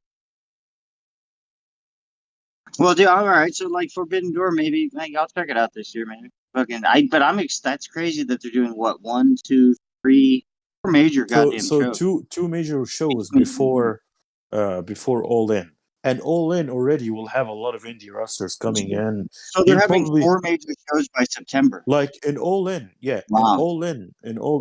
You asked about Takeshita? Forbidden Door will be in June, not September. Yes, yeah, but then there's All In, and then there's All In and All Out will happen. All In will happen 31st August, and All Out will happen, I think, September 4th, I believe. Yeah, so by the time September comes around, we're gonna be fucking Yeah, But no, we're gonna be yeah, heavy on wrestling. Jesse, it's in my avatar. Shit, I Yeah. call him. Yeah, the thing is with All In, the good thing about All In, we're getting probably Will Ospreay. We're probably getting all the indie guys. We're probably getting most likely Okada. Most 100%. likely, yeah. There's a maybe. There's a lot of guys that you're going to get from New Japan. Possibly guys from Impact. Possibly guys from Ring of Honor, of course. The only promotion most likely that won't be associated with the show is AAA. Yeah, yeah, because they don't go well together. The travel issues. No. It's not even a travel issue. It's more so the company itself. Like, for example, there's politics between the promoters. There's politics. I thought they had a good relationship with AEW. Before, or is that they have a decent relationship, but not an overall after the good whole one. after the whole Kenny Omega build collector shit. They just didn't go along afterwards. Just Kenny Omega at the time literally cleaned TNA, Impact, and AEW and AAA, and I think one more organization. And after, I think a lot of guys didn't like appreciate. Supposedly Omega was supposed to have more matches there, but he didn't have, and then they got pissed off. It's shit like that. Fuck. But Yeah, you that's the can't do. only missing guy. But you know what? Who gives a shit, dude? We have fucking uh, Ray Phoenix and fucking Penta Zero, and we have so many other like great lucha guys in AEW. So it'll be If they're fine. gonna fill this card with lucha shit, though, I'm gonna be honest. This is gonna stink. Oh no, I don't think it will. I don't think it will. Well, it can't be all just the same flippity flips. One Like, match there's I got would to be a one match I there's would gotta be more one to it. match I would love to see in Wembley. I would love to see the Sting retirement match. Sting versus Chris Jericho. It has to happen. Well, again, that would be good. I would also even think that, you know what I mean, him versus MJF would also be equally as good because, you know what I mean, either one of those matches would be able to sell out. I mean, Yeah, Jericho but and Sting would be a sellout, but still, I doubt they do MJF and Sting in Wembley. No way. Well, No way. MJF will probably. He could do it with. I think he could make it work with Sting. MJF should be against Punk. But I think Dude, Jericho's a better face. Dude, I think him and Sting have MJF in Wembley should be either Kenny Omega or Punk. No one else. well, again, originally the Full Gear pay-per-view last year that I was at, originally that was supposed to be Punk and MJF in the main event. Yeah, and we didn't get that match. We didn't get that match, so that could be a possibility too. Yeah. Damn, that was the best build. Because you're talking about you're talking about the main event in Wembley, the biggest pay-per-view of the year. Oh yes, but like I think that also you could build this up because I thought they were already going with Darby. For me, Him and Darby. man, I think about the idea of. I think of the idea of Sting versus Chris Jericho, like Sting versus like the that. Painmaker, I like that idea. and the entrance of Sting in AEW. He will get his WrestleMania moment that he didn't get in WWE. Well, and they have a similar style. They're both getting older. Dude, Jericho and we never needs seen to that slow match. Jericho never down. wrestled Sting. They will have great chemistry in the ring. Yeah, and I think that's a perfect matchup. It's a great quite frankly. storyline. Great storyline. And Jericho wouldn't mind losing to someone like Sting or vice versa. So it's gonna be amazing. You know, I think that'd be fun. Do a little Sting retirement. Well, I mean, it's. I mean, again, he's not getting any younger, and although that his bump card is still pretty good based upon the fact that he's not been wrestling as much, but at the same time he can still go. Yeah, but it would be the perfect goodbye. It would be the perfect send off. Absolutely, it would be. I mean, again, he did the same thing for Great Muta this year. I mean, he was in that last match, in that tag match. Like, dude, I just sent on the live chat. If you check, like, there's someone did like a poster. It looks so fucking good. Darby can hit Sting with a skateboard and cost him the match. In the GCS live chat on Discord. Yeah, I see it. I mean, again, it could definitely, it could be something, but again, no, as of right now, the card is not made yet. Yeah, I'm just predicting. I'm just saying what I would love to. Yeah, I have no idea. I have no idea. Yeah. On that note, gentlemen, I'm gonna tap out and I'm gonna go to Never Ever Land. Neverland. You mean Epstein Island? Neverland. Or is Michael Jackson's like? No, that's Never Everland Ranch. I'm going to Never, to Dreamland, Never Everland. Dreamland. Yeah. No, that's not my time yet. It's not my time yet. All right, peace, love, and hugs, and all that jazz. Love you too, brother. And hot sex. Yeah, with Michael Jackson. Wow. Yeah, fucking creep. Oh, is Joe dead? Where the hell is Joe? Yeah, Joe just disappeared. No, but I don't know where Joe is. Garguts has never been here. I heard him go. Garguts probably high or something. I don't know. That was about it. He's muted, so he's probably walking because he's scared of scooters because he doesn't want to re-break his shit. All right, I'll send it to you, Jesse. What you got? The Jinder Mahal Ghostbusters shirt from JD. Well, I can't show it to the people. All right, I'll look at it though. Let's see what we got here.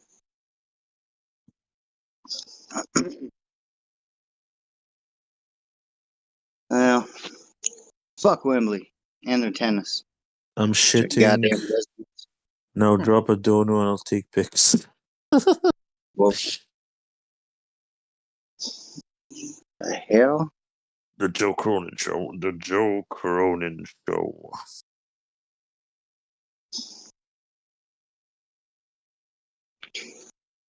You gotta love that silence. Good old peace. Peace Oh, and it's so quiet. good, right? It's so good. What a hijack. What a hijack. There you go. What There a you go, Chris. hijack. That's fucking great. Yeah, man. I Wait, don't how know do I? what God other damn kind it. of matches would love to have in. Oh, So get.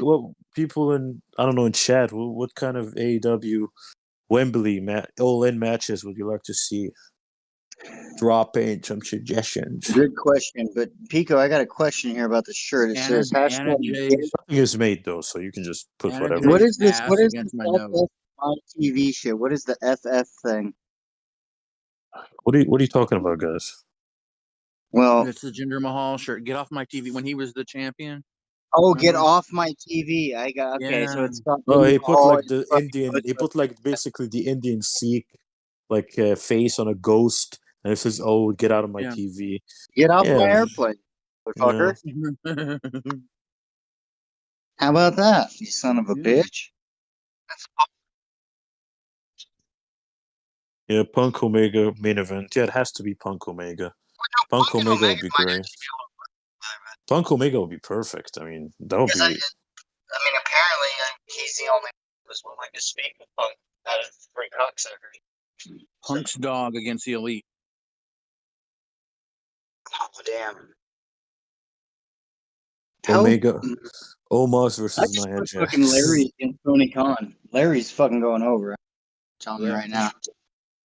Got the same haircut. What? He does have like a shaggy dog. Oh, haircut. Jericho's not retired. Jericho would retire Sting. That's what he's saying. He's got 10 more years. Oh yeah, he'll retire. Like, well, no. Or Sting would or retire Sting would either have a way. win. Yeah, it would be for me. It's just I want to see a proper Sting match in his finale because that one he had I with agree. Triple H, that one he had with I don't Triple H think was he could so have a shit. match with anybody but Jericho. Yeah, Like a really Yeah, good Jericho would person. handle him. They come from the Yeah. same era. They come from almost the same era. It would be great. Well, and they're both Tony like Khan. Jericho's slow, so I think he works. You know, like it's not fast paced. Tony Khan against Jinder Mahal. Hell on a plane. They Oh, all are playing. By the way, do you know that these guys are not Muslims, right? Like Jinder Mahal is I know, but actually it works. It works enough. not. It's good enough. is He's still gonna wear Canadian. the. Jinder Mahal is actually Canadian. He's Close actually enough. fucking Close enough. Canadian. And fucking who else? Tony Khan is from Chicago, I think. I don't know. Yes, not originally. Pumpkin Ace Steel versus Pakistan. Young Bucks. Sting versus Cody would have been. Oh, Sting Ace versus Steel. Cody would have been perfect. Sting versus Cody would have been amazing. Oh, but I guess he's just going to WWE now. Fuck it. Sting against Luger. I mean, Young Bucks versus FTR. Maybe that would be great. Yeah, we'll see. The They had women's about a month or two after that I'll probably stupid show say started. Saraya or Yeah. Paige, whatever you want to call her, probably will have a big match because it's in Can she London. just So go back to being crippled or whatever she was doing? Dude, you know what's funny? Like, if maybe like there's like a surprise, someone who'll show up, but you don't know. Someone who's a free agent. Paige versus Brad Maddox. Jesus Christ. I want Paige versus Aviv. Paige versus the New Day. Here you go. It's a new whore. Thank you, It's old as fuck. Thank you, Meow Meow, for the 16 months of membership to the Joe Cronin show. Oh shit, meow meow. Hell yeah. Yeah. That is, I'm sure Joe will thank me. Yeah, this is awesome. Keeping the channel alive. Cause Hell yeah. damn. See, they don't just blow shit up. They're fucking good people. See, people? Understand? Yeah, we don't. Yeah, we don't. Sometimes we chill out, but you know, once we get red hot, you don't want to come Don't close. piss us off. Yeah, Goldberg at Wembley. Jesus, I mean, it will drag numbers, and it will, but I will hate it big time. Goldberg. I don't ever want to see Goldberg again. I want to see the Oh, Jewish son of a shit. bitch Unless he's getting anywhere near. Who's he gonna unless face? he's, like, Wardlow? getting beat up Probably, by Omos. probably, yeah, but I don't think he will. I think he'll get back to WWE. I don't think WWE will let him go because Vince loves him. Fucking Vince loves him so much. I don't think he'll let him go. Page versus the Rio part 2. Alberto Del Rio returns. Yeah. What was it that Goldberg was upset about? I think it was that He they was wanted upset him because, to. They wanted him to retire. Like he on wanted their. to have like a retirement run or his own terms, Yeah. but he didn't get it, and he was like, "Oh, you're disrespecting me." Even He though had the son, enough. They gave him even two though title runs. the son of a bitch had a Fuck title run, he had two title runs, He killed Bray Wyatt. and he beat and he beat fucking Kevin Owens. What else do you want? to WrestleMania. Yeah, the fact that he beat Bray Wyatt, to beat the Fiend of all, like the fucking Fuck him. I'm mythical. glad Kevin Nash beat him. Fuck him. Oh, fuck I'm glad Goldberg. he got a cattle prod on him. Fucker. It's just the only thing I laugh about every time Bret Hart just blames Goldberg for his career, and it's funny. I mean, of course it's not funny, but I don't need anybody a little bit. Like he'll say that anytime anyone asks him. Oh, I like that guy. I don't like those. Yeah, stupendous Singh versus Goldberg. I don't blame him though, dude. Like honestly, that was ridiculous. Like I would just hate that whole fucking experience. I feel Bret bad for. Hart's career was over when he went to WCW. Yeah, like he was fucked from the moment they got in there. Yes, yeah. The best thing he ever did was that. What was it when he wore the shield or whatever? I mean, the remember only reason Goldberg might come back is because of the whole WCW connection. Like, oh, Goldberg back again on TNT after 20 years, and then he'll come back and. I could see that. Yeah, it can happen. Actually, I could see that being a part of the negotiation because of TNT. Because like they made. The more I think about it, the more I'm like, Tony Khan really is gonna throw everything in the sink to sell out Wembley. I don't mind if Goldberg's there. This film is probably going to be 6-7 fucking hours or something. I'd rather so I don't come back. He'll throw a baby in the sink. Dwayne Gill. All right. I'll throw a fucking baby in the sink. That's what Tony Khan will do. He'll throw a fucking baby in the sink because he's a sick pervert. Wait, don't throw it in the sink until. You got to wash it before you cook it. I'm just yelling things. I don't know. You raised a piece of shit. Wash it before you cook it. Jesus Christ. Meow meow. Yeah, you must. You have to wash everything. Thanks for being a member, meow meow. You do. You have to get all the membranes off and go. Well, yeah. Wash your meat before you do anything with it. Wash your baby meat. Wash your baby meat across Just my wash face. any meat that you share with another. Take out your baby meat and put it on my face. You don't get any meat until you kill the. Nice. And have some. You have nice titties. Is that like JD trying to fuck like an Amazonian woman?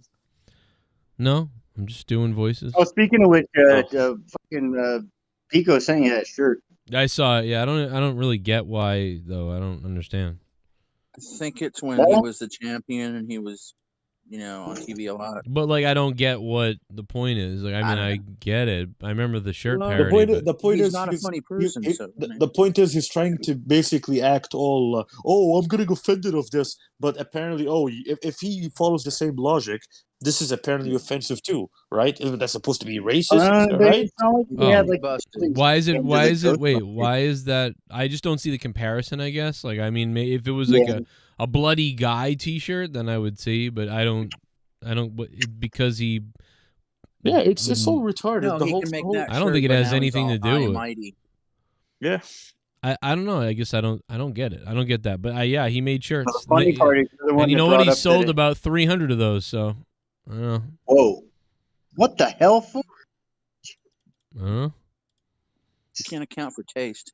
I don't know. He made like $3,000 on that. I'm not, you know what I mean? Good for him. I'm not gonna make fun of him because of his T-shirts. I thought they were pretty good, most of them. But I will say that his opinion is retarded. I'll say that. Yeah, make fun of everything else. It's plenty.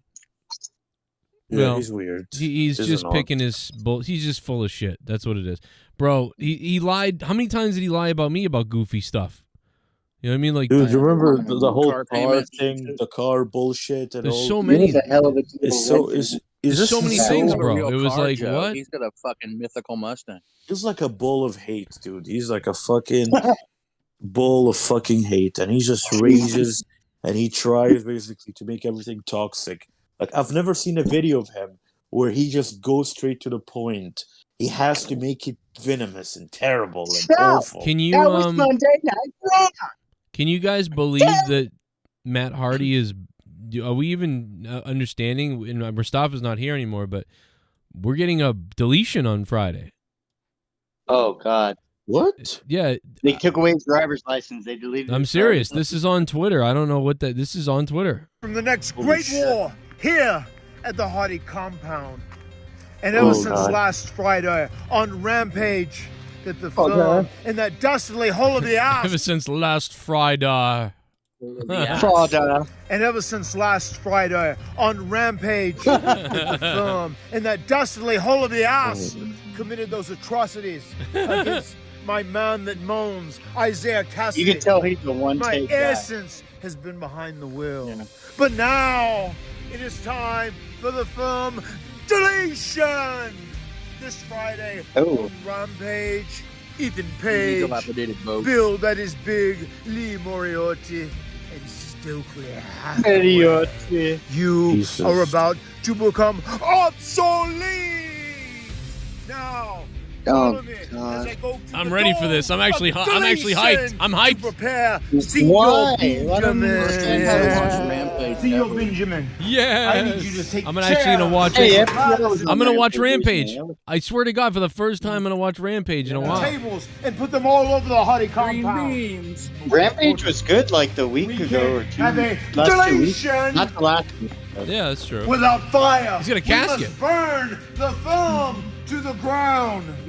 Oh my God. Senor Benjamin, Fireworks. prepare the battlefield for massacre.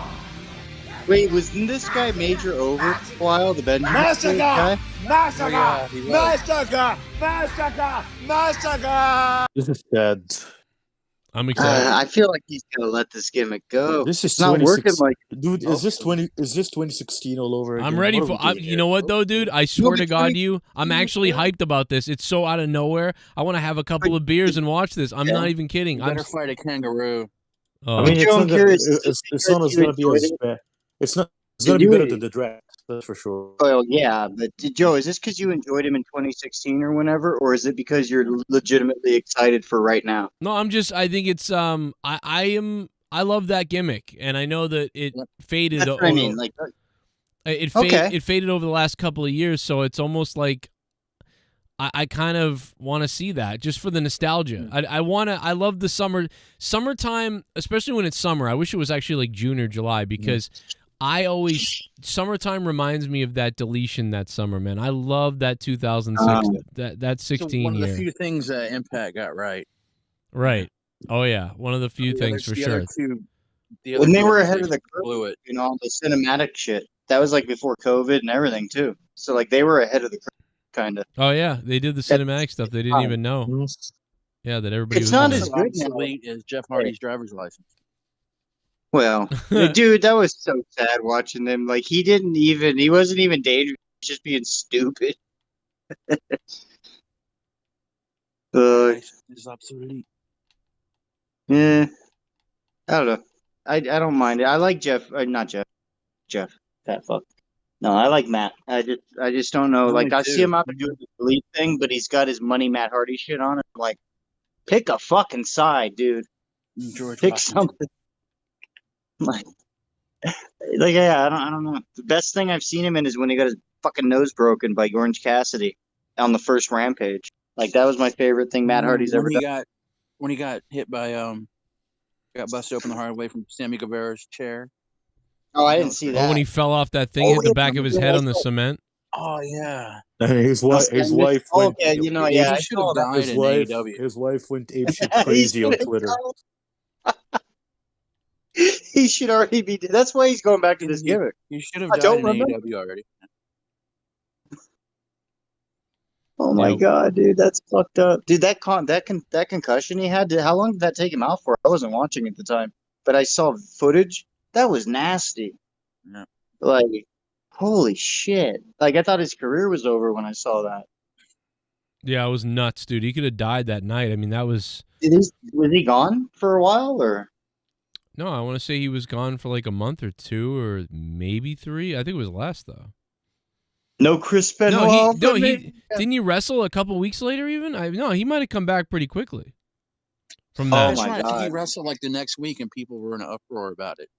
You're right. I need the money. Yeah. He didn't need the money, but it's like, you know, what are you doing? Who knows? I mean, they're not like the Briscoes fucking slinging chickens. Right. Man, give it up for Derek Hans. He's still here. What up, Derek? All right, Oh, well, shit. we better wrap. I better That's get out of not- here, though, probably. I mean, we don't have to get out Yeah, of I here, know. but yeah, it's pretty late, Shit, though, I man. guess. Yeah, it's really late, yeah.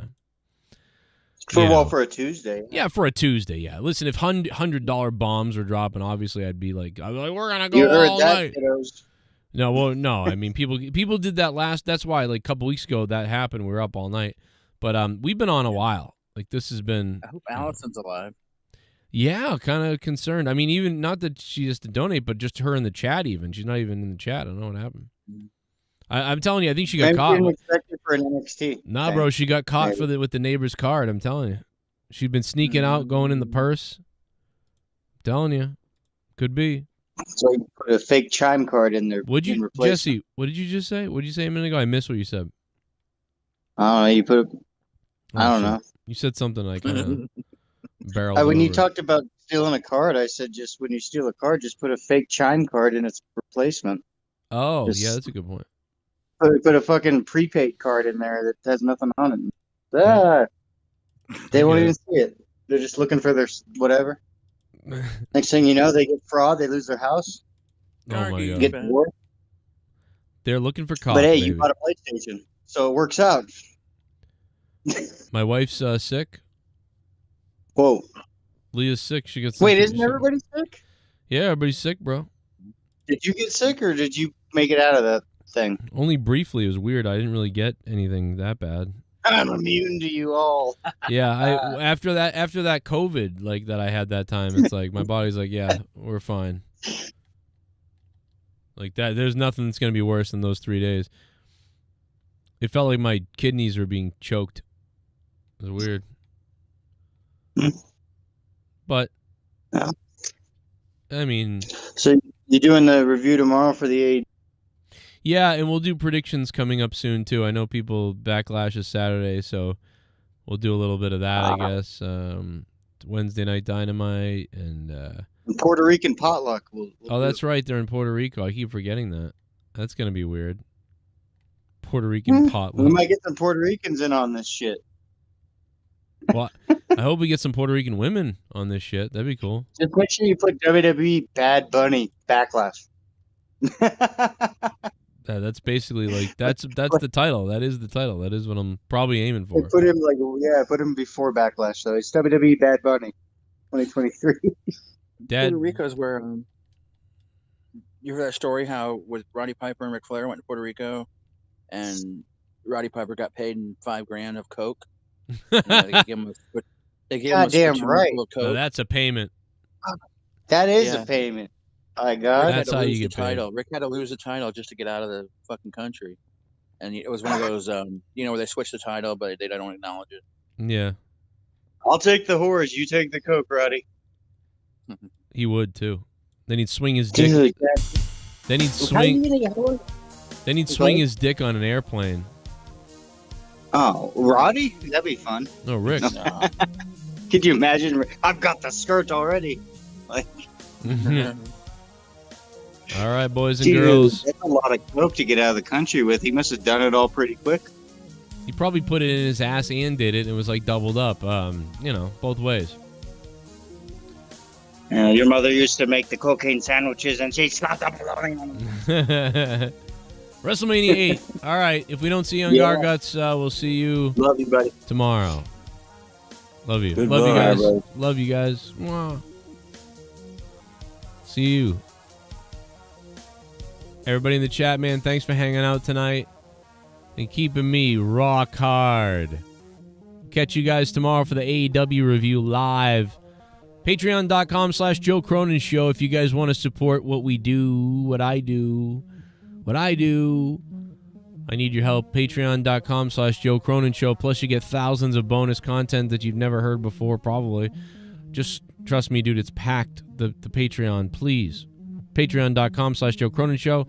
Or just donate when the show's live. Superchats or Streamlabs. And I'll see you tomorrow. I'm Joe Cronin at Meta World Online on Twitter. And please, if you're in college, get a good job and become rich. And then sponsor the show. Thanks. We gon' hump them, we gon' suck their dicks off. We gon' hump them, we gon' suck their dicks off. It's about dick, it's about penis. Men are from Mars, but I'm from Venus. Put it in the butt, stick them in the shower, and take what's ours. I want to drain the main vein, prostate massage so insane until you scream, I'm so motherfucking gay. Women gonna fuck though. Masturbation, ejaculation, slinging lots of semen to the masses. Face to face and now we fornicating. Pussy only when I'm busting asses. Meat on you so thick indeed when I'm pumping hard, you gonna scream, mama. Don't bring condoms to the queen, Rama. Coming on you with extreme mana.